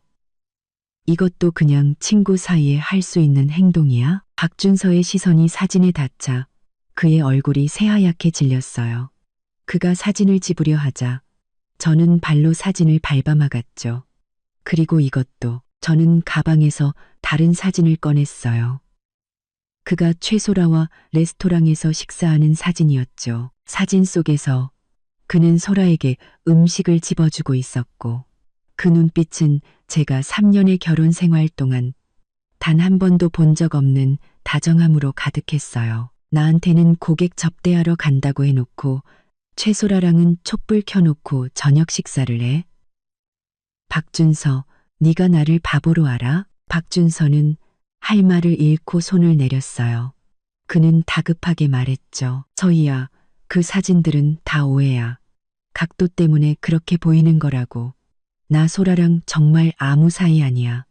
제발 남들 말만 듣고 이러지 마. 응, 오해? 각도 문제? 옆에 있던 지은이가 참지 못하고 끼어들었어요. 박준서, 너 양심도 없니? 사진 속에서 너희 둘이 얼마나 붙어 있는데 눈빛은 또 어떻고 이게 오해야. 서희가 너랑 3년 동안 살았는데 너는 그렇게 서희를 속여왔던 거야? 박준서는 지은이를 쏘아보며 말했어요. 이건 서희랑 나, 우리 둘 사이의 일이야. 네가 상관할 바 아니니까 끼어들지 마. 상관이 왜 없어? 서희는 내 가장 친한 친구야. 네가 내 친구를 괴롭히는데 내가 어떻게 가만히 있어? 지은이는 한 걸음 앞으로 나와 박준서와 마주 섰어요. 네가 뭔데? 바람 피우고도 그렇게 당당해? 서희가 이 사진들을 네 회사 단톡방에 안 올린 것만으로도 고맙게 생각해야지. 박준서는 지은이의 말에 아무 대꾸도 못하고 다시 저를 보며 애원했어요. 서희야, 내가 이번 한 번만 잘못했다고 할게. 앞으로 다시는 소라랑 연락 안 할게. 연락처도 다 지울게. 제발 이번 한 번만 용서해주면 안 될까? 우리 집에 가서 다시 잘 살아보자. 이혼 얘기는 그만하고 용서? 저는 차갑게 웃었어요. 박준서, 그게 가능할 것 같아? 네가 최소라랑 밤을 새우고 나를 혼자 내버려 뒀을 때, 네가 우리 공동재산으로 최소라한테 비싼 밥 사주고 가방 사주려 했을 때 너는 나한테 조금이라도 미안한 마음이 있었어? 이제 계좌가 동결되고 최소라가 너한테 짜증내니까 그제야 나랑 잘 살아보겠다고? 내가 아직도 널 믿을 것 같아? 저는 탁자 위에 사진들을 주워 서류 봉투에 담았어요. 이 사진들은 일부에 불과해. 나한테는 네가 최소라랑 나눈 카톡 대화 내용, 걔한테 돈 보내준 이체 내역까지 다 있어. 정말 이 문제를 해결하고 싶으면 더는 쓸데없는 소리 하지 말고 이혼 조건이나 얘기해. 그렇지 않으면 나 이 증거들 전부 내 회사에 보내버릴 거야. 내 동료들, 상사들 모두가 네가 어떤 인간인지 알게 해줄게. 박준서의 얼굴이 하얗게 질렸다가 이내 파랗게 변했어요. 그는 제 손에 들린 서류 봉투와 제 단호한 눈빛을 번갈아 보더니 드디어 제가 다시는 돌아가지 않을 거라는 걸 깨달은 듯했어요. 그는 입을 열었지만 아무 말도 하지 못하고 결국 원망 섞인 목소리로 말했죠. 강서희, 너 정말 이렇게까지 해야겠어? 우리 3년의 결혼 생활이 너한테는 아무것도 아니었어? 결혼 생활? 저는 그를 보며 비웃었어요. 네가 바람 피운 그 순간부터 우리 사이의 모든 건 끝났어. 박준서, 네가 지금 와서 그런 말을 하는 건 나를 더 역겹게 만들 뿐이야. 돌아가. 여긴 네가 있을 곳이 아니야. 다음에 또 찾아오면 그때는 정말 경찰에 신고할 거야. 박준서는 여전히 그 자리에 서 있었어요. 지은이가 다가가 문을 활짝 열며 말했죠. 박준서, 못 들었어? 서희가 너더러 가래. 여기서 더 꼴 보기 싫게 굴지 말고 썩 꺼져. 안 그러면 내가 진짜 신고한다. 박준서는 저를 한번 쏘아보고 지은이를 노려보더니 결국 아무 말도 못하고 문을 박차고 나가버렸어요. 문이 닫히는 순간 지은이는 안도의 한숨을 내쉬었어요. 휴, 드디어 갔네. 너 아까 진짜 멋있었다. 쟤를 아주 꼼짝 못하게 만들더라. 저는 서류 봉투를 핸드백에 넣으며 차분하게 말했어요. 이건 시작에 불과해. 다음 차례는 최소라야. 박준서가 떠난 지 10분도 채 되지 않아 문 밖에서 다시 노크 소리가 들렸어요. 이번에는 아까보다 훨씬 더 거칠고 무례함이 느껴지는 소리였죠. 지은이는 미간을 찌푸리며 일어났어요. 아, 저 인간 진짜 끝까지 사람 피곤하게 하네. 그녀는 현관으로 다가가 인터폰 화면을 확인하더니 저를 돌아보며 작은 목소리로 말했어요. 박준서 혼자가 아니야. 최소라랑 같이 왔어. 팔짱까지 끼고. 저는 물컵을 들고 있다가 그 말을 듣고 손을 멈칫했어요. 이내 냉소가 흘러나왔죠. 잘 됐네. 내가 따로 찾아갈 필요도 없이 오늘 한 번에 다 끝내버리자. 문 열어줘. 저는 물컵을 내려놓고 일어섰어요. 제 발로 찾아왔으니 제대로 대접해줘야지. 지은이는 고개를 끄덕이고 문을 열었어요. 문이 열리자마자 최소라가 하이힐을 신고 거만한 태도로 들어왔죠. 그녀는 몸에 딱 붙는 빨간 원피스를 입고 짙은 화장을 하고 있었어요. 들어오자마자 거실을 훑어보더니 제게 시선을 고정하고는 비웃으며 말했어요. 당신이 강서희 씨? 한번 얘기 좀 하고 싶었는데 친구 집에 숨어 있을 줄은 몰랐네. 정말 찌질하다. 박준서는 그녀 뒤에 서서 어색한 표정을 짓고 있었지만 최소라를 말리지는 않았어요. 오히려 그녀 옆에 서서 그녀에게 힘을 실어주는 듯 보였죠. 지은이는 한 걸음 앞으로 나와 제 앞을 막아서며 기분 나쁜 목소리로 말했어요. 최소라 씨, 말 조심하시죠. 여긴 우리 집이에요. 당신이 와서 행패 부릴 곳이 아니라고요. 최소라는 지은이를 무시하고 거실 중앙으로 걸어와 팔짱을 낀 채 턱을 치켜들고 말했어요. 강서희 씨, 당신이 준서 씨랑 이혼하기 싫어하는 거 알아요. 하지만 감정은 억지로 되는 게 아니잖아요. 준서 씨는 이제 나를 사랑해요. 당신이 아니라. 당신이 계좌를 동결시키고 그를 궁지로 몰아넣어도 그는 당신한테 돌아가지 않을 거예요. 그냥 곱게 이혼 서류에 도장 찍고 물러나는 게 체면이라도 지키는 길일 텐데. 저는 소파에 앉아 팔걸이를 손가락으로 톡톡 두드리며 차분하게 말했어요. 최소라 씨, 맞죠? 나는 아직 아무 말도 안 했는데 당신이 먼저 박준서 씨 대변인 노릇을 하네요. 능력이 좋으시네. 귀국한 지 며칠 됐다고 남의 집에 쳐들어와서 남의 남편을 뺏고 나보고 찌질하다고 할 용기까지 있고. 최소라의 얼굴이 순간 굳어졌지만 이내 다시 거만한 표정으로 돌아왔어요. 뺐다니 말이 심하시네요. 저랑 준서 씨는 원래 사랑하는 사이였어요. 제가 유학을 가지 않았더라면 당신이 그와 결혼할 기회는 없었을 거라고요. 이제 제가 돌아왔으니 제 것을 되찾는 건 당연한 거 아닌가요? 당신 것?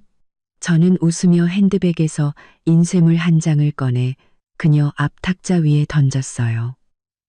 이거나 먼저 보고 뭐가 당신 것인지 다시 한번 얘기해 보시죠. 최소라는 허리를 숙여 인쇄물을 집어들었어요. 거기에는 카톡 대화 내용과 사진 몇 장이 있었죠. 그녀는 몇 줄 읽지도 못하고 얼굴이 하얗게 질렸어요. 이걸 어떻게? 지은이가 다가가 인쇄물을 훑어보더니 이내 상황을 파악하고 비웃으며 말했어요.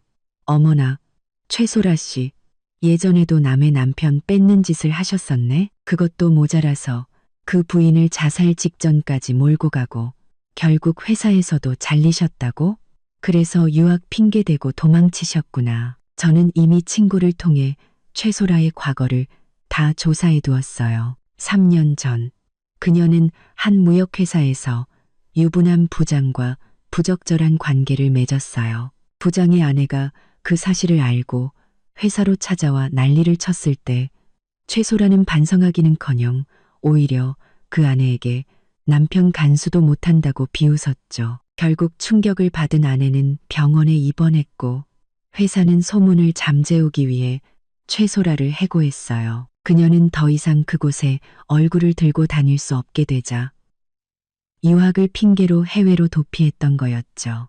최소라는 인쇄물을 구겨바닥에 던지며 소리쳤어요. 거짓말, 다 거짓말이야. 당신이 나를 모함하려고 꾸며낸 거라고. 거짓말이라고. 저는 핸드폰을 꺼내 녹음 파일을 재생했어요. 거기에는 최소라가 예전 동료와 나눈 대화가 녹음되어 있었죠. 그녀는 더이양양하게 말하고 있었어요. 그 아줌마는 그냥 평범한 아줌마일 뿐이야. 이 부장님한테는 어울리지 않아. 회사에 와서 난리만 안 쳤어도 내가 이 부장님이랑 결혼했을 텐데 잘린 건 상관없어. 이참에 해외 가서 바람이나 쐬고 돌아와서 더 좋은 남자 만나면 되지 뭐. 녹음이 끝나자 최소라의 얼굴은 종이처럼 하얗게 질렸어요. 그녀는 한 걸음 뒤로 물러나다가 뒤에 서 있던 박준서와 부딪힐 뻔했죠. 박준서는 그제야 상황을 파악한 듯 놀란 눈으로 최소라를 보며 말했어요. 소라야, 이게 다 사실이야? 너 정말, 아니야, 준서 씨, 저 여자 말 듣지 마. 저 여자가 우리 사이를 이간질하려고 녹음까지 조작한 거야. 최소라는 박준서의 팔을 붙잡고 울먹이며 말했어요. 방금 전에 거만한 모습은 온데간데 없었죠. 저는 자리에서 일어나 최소라 앞으로 다가갔어요. 제 눈빛은 얼음장처럼 차가웠죠. 조작? 그 부장님 아내 아직도 그 회사에 다니고 있어. 네가 원한다면 지금 바로 전화해서 직접 확인시켜 줄 수도 있고 아니면 네가 다니던 회사에 직접 찾아가서 물어볼 수도 있어. 내가 한 말이 사실인지 아닌지. 최소라의 손이 박준서의 팔에서 스르르 미끄러져 내려왔어요. 그녀는 입술을 달싹였지만 아무 말도 하지 못했죠. 그녀도 알았을 거예요. 전화를 거는 순간 자신의 모든 과거가 탈로 날 거라는 것을요. 지은이가 옆에서 한마디 거들었어요. 최소라 씨, 당신이야말로 남의 가정 파탄내는 상습범이면서 어디서 서희한테 남의 남자 뺏는다고 큰 소리예요? 낯짝도 두껍네, 정말. 최소라는 모욕감에 어쩔 줄 몰라 했어요. 그녀는 저를 한번 쏘아보고 다시 박준서를 쳐다봤죠. 박준서가 의심의 눈초리로 자신을 보고 있는 것을 발견하자 그녀는 더욱 당황해서 문 쪽으로 달려갔어요. 강서희, 너 두고 봐.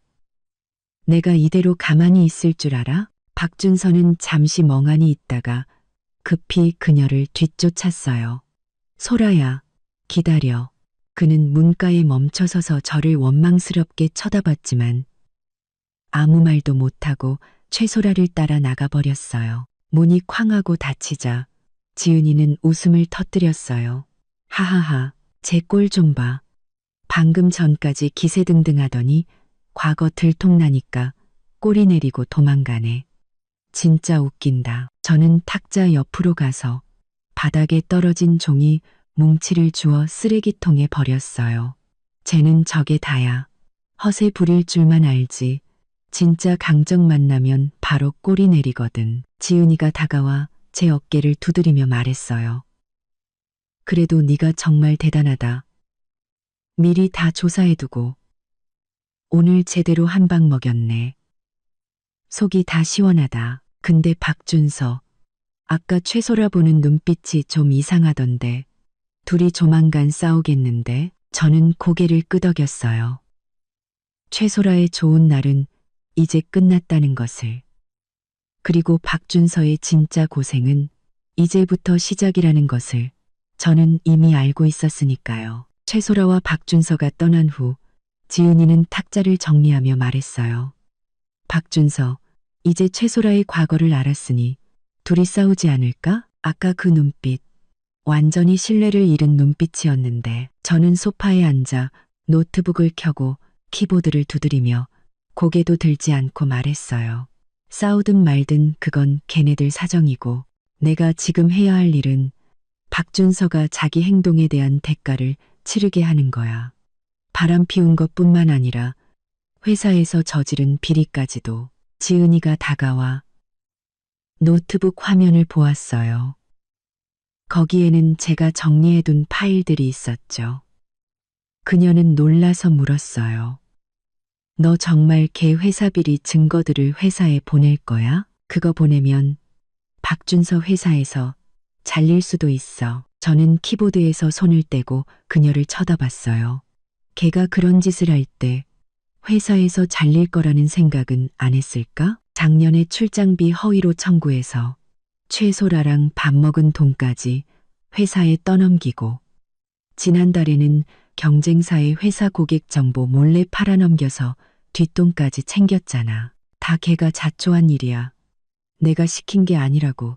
사실 이 증거들은 제가 작년에 우연히 발견한 것이었어요. 한 번은 박준서가 술에 취해 핸드폰을 거실에 두고 잠들었는데 제가 충전해 주려다 우연히 낯선 번호와 나눈 카톡 대화 내용을 보게 됐죠. 거기에는 고객 정보와 뒷돈에 대한 내용이 가득했어요. 그때는 제가 잘못 봤을 거라고 믿고 싶어서 그와 싸우는 대신 조용히 대화 내용을 캡처해두고 친구를 통해 그의 경비 처리 내역을 확인해 봤어요. 그리고 제 예상이 맞았다는 것을 알게 됐죠. 저는 정리해둔 증거들을 두 개의 파일로 나누었어요. 하나는 출장비 허위 청구 내역과 관련 대화 내용, 다른 하나는 고객 정보 유출 증거와 이체 내역이었죠. 그리고 박준서 회사 감사팀의 이메일 주소를 찾아 이 파일들을 압축해서 첨부했어요. 제목은 마케팅팀 박준서 대리 비리 제보라고 쓰고 증거 자료 첨부합니다. 라는 내용을 덧붙여 전송 버튼을 눌렀죠. 전송 완료라는 메시지가 떴을 때 제 마음은 놀랍도록 평온했어요.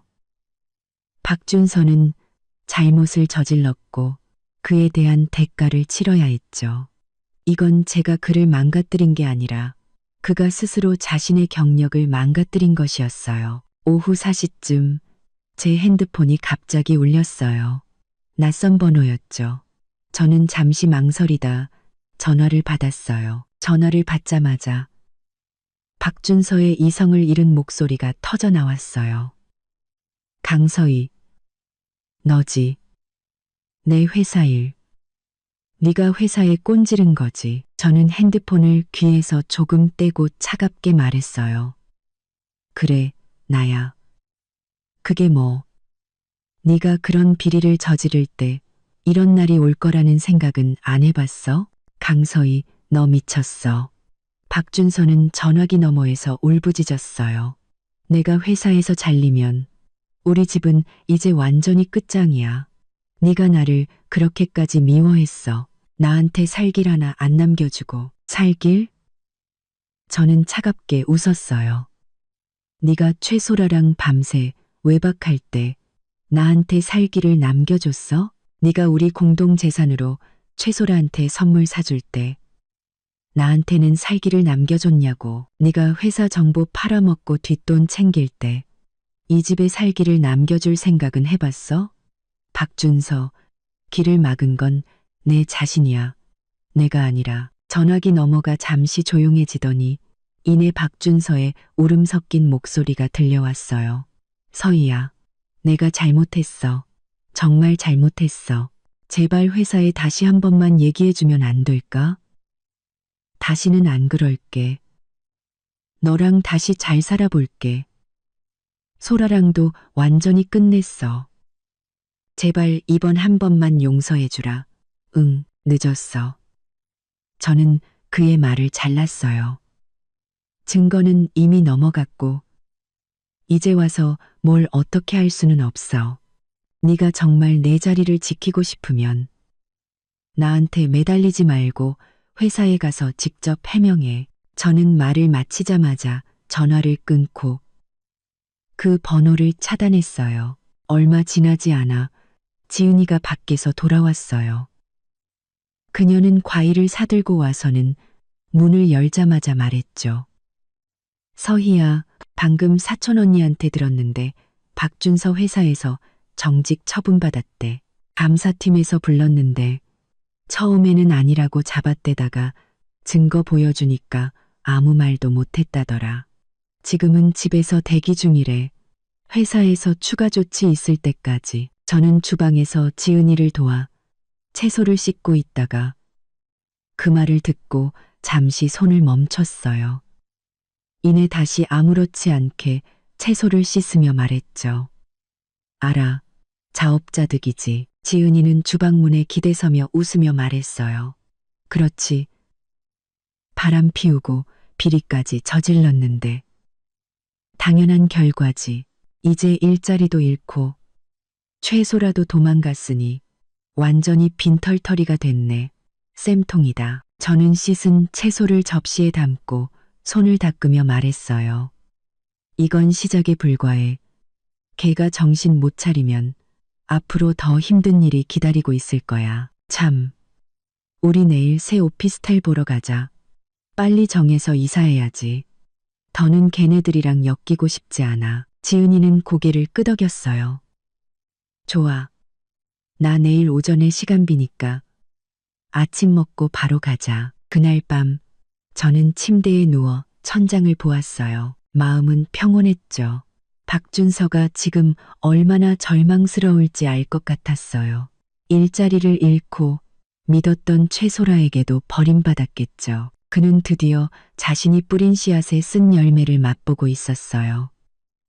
하지만 저는 그를 동정하지 않았어요. 이 모든 건 그가 스스로 선택한 길이었으니까요. 결혼을 배신하고 불법을 저지른 건 바로 그 자신이었으니까요. 저는 이제 새로운 삶을 시작할 준비를 마쳤어요. 박준서와 최소라가 앞으로 어떤 일을 겪든 더 이상 저와는 아무런 상관이 없었어요. 다음 날 오전, 저는 지은이와 함께 새 오피스텔을 보러 갔어요. 단지 환경은 생각보다 훨씬 좋았죠. 조경이 잘 되어 있었고 동간거리도 넓었어요. 베란다에 서니 멀리 공원이 보였고 바람이 불 때마다 풀 냄새가 실려왔어요. 지은이는 베란다 난간에 기대서며 웃으며 말했어요. 서희야, 여기 네가 전에 살던 아파트보다 훨씬 좋다. 조용하고 안전하고 여기서 살면 마음 편하겠다. 제가 고개를 끄덕이며 거실 가구 배치에 대해 얘기하려는데 그녀의 핸드폰이 울렸어요. 사촌 언니였죠. 그녀는 전화를 받더니 몇 마디 듣지도 않고 눈을 반짝였어요.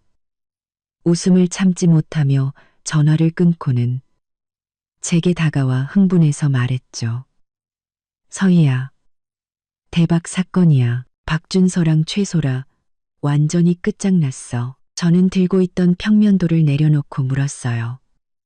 무슨 일인데? 언니가 방금 시장에서 박준선의 이웃 아주머니를 만났대. 그 아주머니 말이 어젯밤에 박준서가 집에 돌아와서 곰곰이 생각해보니 자기가 정직당한 게 다 최소라 때문이라는 생각이 들었나 봐. 그래서 최소라를 집으로 불렀는데 둘이 만나자마자 대판 싸웠대. 지은이는 마치 현장에 있었던 것처럼 생생하게 묘사했어요. 박준서가 처음부터 최소라한테 소리 질렀대. 너 때문에 내가 강서희랑 이렇게 되고 회사에서도 잘리게 생겼어. 너는 완전 재앙 덩어리야. 라고. 저는 눈썹을 치켜 올렸지만 아무 말도 하지 않았어요. 지은이는 계속해서 말했죠. 최소라도 만만치 않았대. 박준서, 너 양심도 없니? 네가 나한테 오고 싶어서 왔고 네가 바람 피우고 싶어서 피웠고 네가 비리 저질러서 잘린 걸 왜 나한테 뒤집어 씌워. 능력 없는 놈이 꼭 남탓만 하더라. 라고 맞받아쳤대. 지은이는 최소라의 말투를 흉내내며 실감나게 말했어요. 그러다 박준서가 화나서 최소라를 잡으려 했는데 최소라가 피하면서 그를 밀치는 바람에 탁자 위 물컵이 엎질러졌대. 저는 평면도를 내려놓고 소파에 앉았어요. 그들의 싸움은 제게 아무런 감흥도 주지 않았죠. 둘이 싸우면 싸울수록 저는 더 편해질 뿐이었어요. 그들이 힘을 합쳐 저를 괴롭힐 일은 없을 테니까요. 지은이도 제 옆에 앉아 물을 한 모금 마시고 말을 이었어요. 근데 제일 재밌는 게 뭔지 알아? 최소라가 싸우다가 박준서 서재 서랍이 살짝 열려 있는 걸 봤대. 그 안에 편지 봉투가 보였는데 박준서가 화장실 간 사이에 몰래 열어봤더니 그 안에 현금이 몇백만 원이나 들어있었대. 박준서가 공동계좌에 안 넣고 몰래 숨겨둔 비상금이었던 거지. 그래서? 제가 물었어요. 그래서 최소라가 갑자기 싸움을 멈추고는 박준서가 화장실에서 몸 닦는 사이에 몰래 그 봉투를 자기 가방에 챙겨 넣었대. 그리고는 너랑 더는 말 섞기 싫어. 우리 다시는 보지 말자 라고 하고는 그냥 가버렸대. 지은이는 웃음을 참지 못했어요. 박준서는 화장실에서 나와서 최소라가 간 걸 보고도 별 생각 없다가 나중에 서랍에서 돈 꺼내려다 돈이 없어진 걸 알고는 급히 최소라한테 전화했대. 근데 최소라는 이미 걔 번호를 차단하고 카톡도 삭제한 뒤였지. 호텔에 찾아가니 아침에 이미 체크아웃하고 사라졌다고 하더래. 저도 입가에 미소가 번졌어요. 최소라는 원래부터 자기밖에 모르는 이기적인 사람이었으니까요. 이제 박준서가 일자리도 돈도 없으니 그에게 붙어 있을 이유가 없었겠죠. 돈을 챙겨 도망치는 건 그녀가 할 법한 일이었어요. 박준서는 지금 완전히 이성을 잃고 동네에서 최소라 욕을 하고 다닌대. 사기꾼이라고 자기 돈 훔쳐갔다고 경찰서에 가서 신고까지 했는데 경찰이 돈의 출처를 물으니까 제대로 대답도 못하고 그냥 돌아왔다더라. 지은이는 덧붙였어요. 이웃 아주머니 말이 박준서가 어젯밤에 한숨도 못 자고 집에서 물건을 부쉈대. 아침에 나올 때는 눈이 토끼처럼 빨갛고 머리는 산발을 하고 있어서 완전히 폐인 같았다고 하더라. 저는 핸드폰을 켜서 동결된 공동계좌를 확인했어요. 돈은 그대로 있었죠. 마음이 더욱 편안해졌어요. 자업자득이지. 만약 그가 나랑 잘 살고 최소라랑 엮이지만 않았어도 비리만 안 저질렀어도 지금 이렇게 되지는 않았을 텐데. 지은이는 고개를 끄덕였어요. 그러게, 이게 바로 인과응보지. 걔는 최소라가 진심으로 자기를 좋아하는 줄 알았겠지만 사실 최소라는 걔 돈만 보고 만났던 거야. 이제 돈도 일자리도 없으니 당연히 도망가지. 우리는 새 오피스텔에서 잠시 더 머물다가 입주 날짜를 확정하고 집으로 돌아왔어요. 단지를 걸어 나오면서 지은이는 계속해서 박준서 얘기를 했죠. 언니 말이 박준서가 오늘 아침에 언니한테 전화해서 최소라 좀 찾아달라고 부탁했대. 언니가 나는 못 도와줘. 내 일은 네가 알아서 해라고 하고 끊어버렸다더라. 이제 아무도 걔를 안 도와주네. 다 걔가 자초한 일이지. 저는 길가에 핀 꽃들을 보았어요. 마음은 평온했죠. 박준서와 최소라의 결말은 그들이 스스로 선택한 것이었어요. 한 명은 결혼을 배신했고 한 명은 돈을 탐냈죠. 결국 서로를 이용하다가 함께 몰락한 거예요. 그들이 받아야 할 마땅한 벌이었죠. 저는 이제 곧 새 오피스텔로 이사해서 새로운 삶을 시작할 거예요. 그 불쾌했던 사람들과 사건들은 모두 과거가 될 것이고 더 이상 저를 괴롭히지 못할 거예요. 새 오피스텔에서 돌아온 다음 날 오후, 저는 지은이네 집 객실에서 짐을 정리하고 있었어요. 다음 주면 입주할 수 있어서 미리 짐을 싸두면 편할 것 같았죠. 막 옷을 개어 상자에 넣고 있는데 거실에서 지은이가 누군가와 얘기하는 소리가 들렸어요. 목소리에 짜증이 섞여 있었죠. 저는 택배 기사인 줄 알고 신경 쓰지 않았어요. 그런데 지은이가 저를 불렀죠. 서희야, 잠깐 나와봐. 너 찾는 사람 왔어. 객실에서 나가자 거실 중앙에 서 있는 박 여사가 보였어요. 그녀의 손에는 우유와 과일, 그리고 제가 예전에 좋아했던 녹두과자가 담긴 봉투가 들려 있었죠. 그건 엄마가 예전에 자주 사주시던 거였는데 결혼 후에 박 여사에게 한번 얘기했더니 그런 싸구려를 뭐 하러 먹냐고 타박했던 기억이 났어요. 이제 와서 그걸 사들고 온 의도가 뻔했죠. 박준서는 오지 않았어요. 박 여사는 머리를 단정하게 빗고 작년에 제가 사들인 보라색 외투를 입고 있었죠. 하지만 안색은 좋지 않았고 눈가의 주름은 더 깊어 보였어요. 박 여사는 머리를 단정하게, 박 여사는 머리를 단정하게 빗고 저를 보자마자 그녀는 얼굴에 억지 미소를 지으며 부드럽게 말했어요. 서희야, 준서한테 네가 여기 있다고 들어서 와봤. 네가 좋아하는 것 좀 사왔는데 한번 먹어보렴. 아직 따뜻하다. 그녀는 봉투를 제게 내밀었어요. 저는 받지 않고 한 걸음 뒤로 물러나 문에 기댔어요. 어머님, 하실 말씀 있으시면 그냥 하세요. 이렇게 안 하셔도 돼요. 박 여사의 손이 허공에서 멈칫했어요. 그녀는 어색하게 웃으며 봉투를 탁자 위에 내려놓고 의자에 앉았죠. 서희야, 나도 알아. 전에는 준서가 잘못했고 내가 걔 편만 들어서 네가 속상했던 거.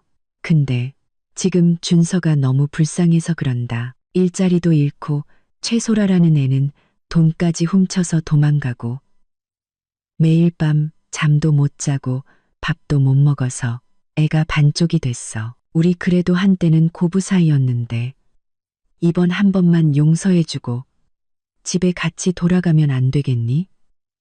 저는 그녀를 쳐다봤어요. 아무런 감정도 들지 않았죠. 박준서가 최소라랑 밤새 외박했을 때 그녀는 저를 속 좁다고 타박했어요. 제가 계좌를 동결했을 때 그녀는 저를 유난 떤다고 비난했죠. 이제 박준서가 몰락하자 그제야 고부 사이의 정을 들먹이는 그녀가 우스웠어요. 어머님, 저는 그녀의 말을 잘랐어요. 저랑 박준서 씨는 이미 끝났어요. 이혼 절차는 변호사님이 진행 중이고요. 더는 설득하지 마세요. 박 여사는 다급해져서 제게 다가와 팔을 잡으려 했어요. 제가 피하자 그녀는 더욱 애원했죠. 서희야, 제발. 준서가 정말 잘못했다고 해. 앞으로는 절대 안 그런데. 네가 집에만 돌아오면 내가 옆에서 지켜볼게. 다시는 그 여자랑 연락 못하게 하고 집안 돈도 다 너한테 맡길게. 응, 돈이요? 저는 비웃었어요. 어머님, 지금 저더러 박준서 씨랑 집에 돌아가서 동결된 계좌 풀고 제 돈으로 그 사람 새 일자리 구해주고 빚 갚아주라는 말씀이세요? 박 여사의 얼굴이 새빨개졌어요. 그녀는 시선을 피하며 그래도 뻔뻔하게 말했죠. 서희야, 그 계좌에 있는 돈은 준서 돈도 절반 있잖니. 걔가 지금 돈이 급해서 그래. 일단 계좌 풀어서 걔 돈이라도 쓰게 해주고 나중에 새 일자리 구하면 바로 갚으라고 할게. 안 돼요. 저는 단호하게 거절했어요. 그 돈의 절반은 제 돈이고 나머지는 부부 공동 재산이에요. 박준서 씨는 혼인 중에 외도를 저질렀고 회사 비리까지 저질렀어요. 이혼할 때 법이 어떻게 판결할지는 법에 따르면 돼요. 지금 그 사람이 돈이 없는 건 자업자득이지 저랑은 상관없어요. 제가 그를 도와줄 의무는 없다고요. 박 여사의 얼굴이 완전히 굳어졌어요. 그녀는 원망스러운 목소리로 말했죠. 강서희, 너 어떻게 그렇게 독하니? 준서가 그래도 내 남편인데 걔가 망하는 걸 그냥 보고만 있겠다는 거야?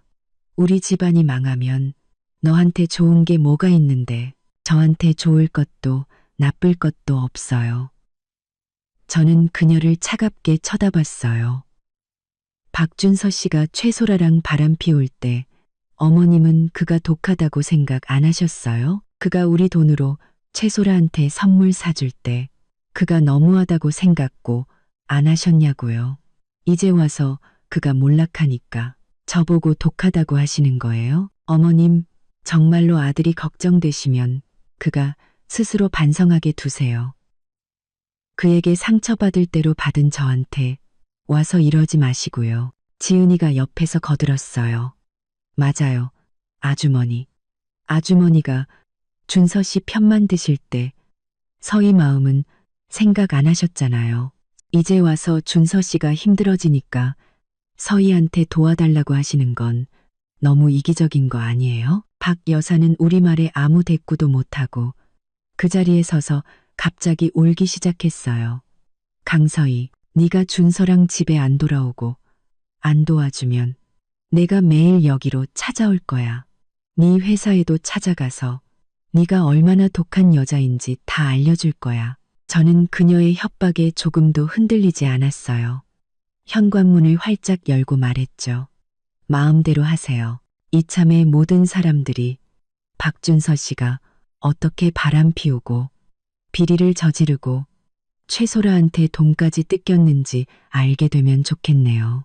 아, 그리고 어머님이 회사에 찾아오시면 저도 어머님이 어떻게 아들 편만 들었는지 그리고 박준서 씨의 외도 증거들을 전부 어머님 아파트 주민 단톡방에 올려드릴게요. 우리 한번 누가 더 망신당하는지 해볼까요? 박 여사의 울음소리가 뚝 그쳤어요. 그녀는 저를 믿을 수 없다는 눈으로 쳐다봤죠. 예전에는 자기 말이라면 뭐든지 듣던 제가 이제 와서 자신을 협박하는 것이 믿기지 않는 눈치였어요. 저는 문을 가리키며 더욱 차갑게 말했어요. 어머님, 가져오신 물건들은 도로 가져가세요. 저는 필요 없어요. 그리고 다음에 또 찾아오시면 그때는 주거침입으로 신고할 겁니다. 이제 그만 가주시죠. 박 여사는 그 자리에 서서 얼굴이 파랗게 질렸다가 결국 저를 한번 쏘아보고는 탁자 위에 봉투를 들고 문을 박차고 나가버렸어요. 문이 닫히자 지은이는 안도의 한숨을 내쉬었어요. 휴, 드디어 갔네. 너 아까 진짜 멋있었다. 예전 같았으면 또 마음 약해졌을 텐데. 저는 문에 기댄 채 차분하게 말했어요. 나는 더 이상 예전의 내가 아니야. 누가 나를 괴롭히고 박준서의 잘못을 나한테 떠넘기려는 건 이제 절대 용납 못해. 변호사에게서 전화가 온 건 제가 새 오피스텔 베란다에서 빨래를 널고 있을 때였어요. 지난주에 입주해서 지은이와 이틀 동안 청소하고 오늘 드디어 모든 짐을 옮겨왔죠. 남향인 베란다는 햇볕이 잘 들어와 기분이 좋았어요. 전화를 받자 변호사의 밝은 목소리가 들려왔어요. 강서희 씨, 좋은 소식입니다. 박준서 씨 측에서 드디어 이혼 조건에 합의했습니다. 공동계좌에 있던 1억 5천만 원 중 강서희 씨가 8천만 원을 갖는 것으로 하고 강서희 씨의 혼전 재산과 개인 물품은 모두 강서희 씨 소유로 인정했습니다. 더 이상 이의를 제기하지 않겠다고 하니 내일 바로 구청에 가서 이혼 신고를 할 수 있겠습니다. 저는 빨래를 널던 손을 멈췄어요. 기쁘다기보다는 이제 정말 모든 게 끝났다는 해방감이 들었죠. 네, 감사합니다. 변호사님, 내일 시간에 맞춰 가겠습니다. 전화를 끊자 거실에서 지은이가 수박을 들고 나왔어요. 이혼 문제 다 해결됐나 보네. 내가 걔가 분명히 합의할 거라고 했잖아. 지금 걔 처지에 무슨 배짱으로 조건을 걸겠어. 저는 수박을 한 조각 받아 먹었어요. 달콤한 과즙이 입안에 퍼졌죠. 응. 내일 구청 가서 신고하면 이제 정말 끝이야. 다음 날 아침 저는 일부러 밝은색 원피스를 입고 옅은 화장을 했어요. 박준서에게 잘 보이기 위해서가 아니라 제 새로운 시작을 축하하기 위해서였죠. 구청 앞에 도착하니 변호사님이 이미 와 있었어요. 박준서는 조금 떨어진 나무 그늘 아래 서 있었죠. 그는 색이 바랜 티셔츠에 헝클어진 머리를 하고 있었고 눈 밑에는 짙은 다크서클이 내려와 있었어요. 제가 처음 만났을 때 정장을 입고 자신감 넘치던 모습과는 완전히 다른 사람이었죠. 그는 저를 보자마자 다가와 애원하는 눈빛으로 말했어요. 서희야, 우리 정말 다시 얘기해 볼 수는 없는 거야? 내가 예전에 잘못한 거 알아. 나 이제 소라랑도 완전히 끝냈고 일자리도 다시 알아보고 있어. 제발 나한테 기회 한 번만 더 주면 안 될까? 저는 한 걸음 뒤로 물러나 그와 거리를 두었어요. 박준서, 그럴 필요 없어. 네가 최소라랑 밤을 새운 그날부터 우리 사이에는 더 이상 할 얘기가 없었어. 그냥 조용히 서류에 도장 찍고 끝내자. 그게 너한테도 나한테도 좋은 일이야. 변호사님이 옆에서 이혼 합의서를 내밀었어요. 박준서 씨, 저희가 이미 합의한 내용입니다. 이해 없으시면 서명해 주십시오. 박준서는 합의서를 보며 한참을 망설이다가 결국 떨리는 손으로 펜을 들어 자신의 이름을 적었어요. 저는 합의서를 받아들고 내용도 확인하지 않은 채 바로 제 이름을 서명했죠. 이혼 신고를 마치고 새로운 신분증을 발급받았을 때 저는 그 안에 있는 제 사진을 보며 마음이 편안해지는 것을 느꼈어요. 이것은 끝이 아니라 제 새로운 삶의 시작이었죠. 박준서는 옆에 서서 이제는 남이 된 제 뒷모습을 멍하니 바라보고 있었어요. 눈가가 조금 붉어져 있었지만 그는 아무 말도 하지 않고 천천히 돌아서 힘없이 걸어갔죠. 그 뒷모습이 유난히 초라해 보였어요. 저는 더 이상 그를 쳐다보지 않고 변호사님께 감사 인사를 드린 후 택시를 타고 새 오피스텔로 돌아왔어요. 집에 들어서자 지은이가 해바라기 꽃다발을 들고 저를 맞이했어요. 축하해. 드디어 그 쓰레기한테서 완전히 해방됐네. 이 꽃은 내가 너를 위해 특별히 준비했어. 새로운 시작을 의미하는 거야. 저는 해바라기를 받아 거실 화병에 꽂았어요. 창문으로 들어온 햇살이 꽃잎에 부서지는 것을 보며 마음이 따뜻해졌죠. 그 후 저는 다시 회사에 복귀했어요. 제 사정을 알게 된 팀장님은 저를 위로해 주시고 중요한 프로젝트까지 맡겨주셨죠. 주말에는 지은이와 쇼핑을 하거나 영화를 보고 가끔은 엄마 집에 가서 함께 시간을 보냈어요. 엄마는 제 이혼 소식을 듣고 저를 나무라기는커녕 진작에 헤어지지 그랬어. 내 딸은 더 좋은 사람 만날 자격이 있어라며 저를 안아주셨죠. 한 달쯤 지났을까 사촌 언니를 통해 박준서의 소식을 듣게 됐어요.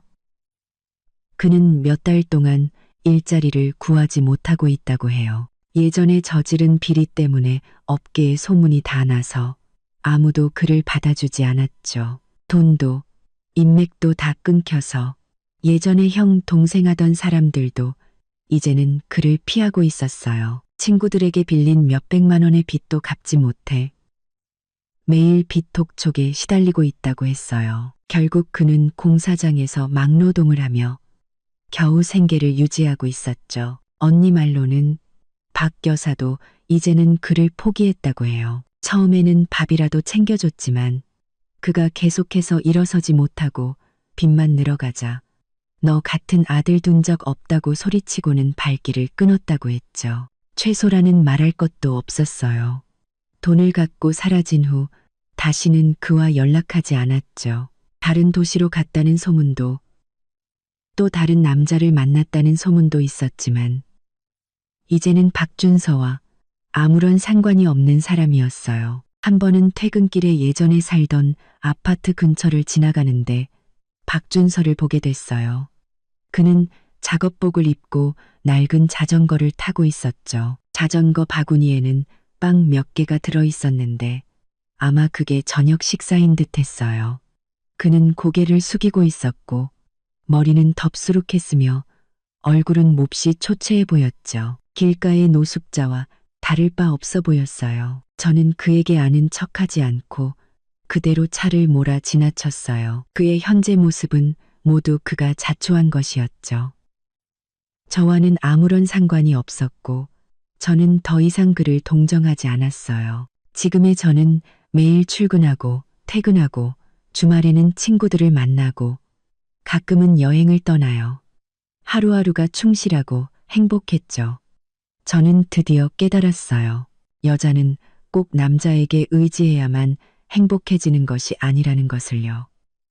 제 힘으로도 얼마든지 멋지게 살 수 있었죠. 그 불행했던 과거는 마치 악몽 같았어요.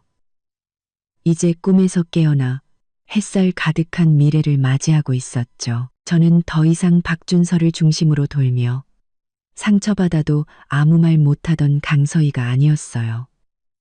지금의 저는 오직 저 자신을 위해 살아가고 있었죠. 그리고 이것이 바로 제가 원하던 삶이었어요. 오늘 이야기는 여기까지입니다. 영상이 마음에 드셨다면 좋아요와 구독 부탁드립니다. 그럼 저희는 다음 영상에서 다시 만나요.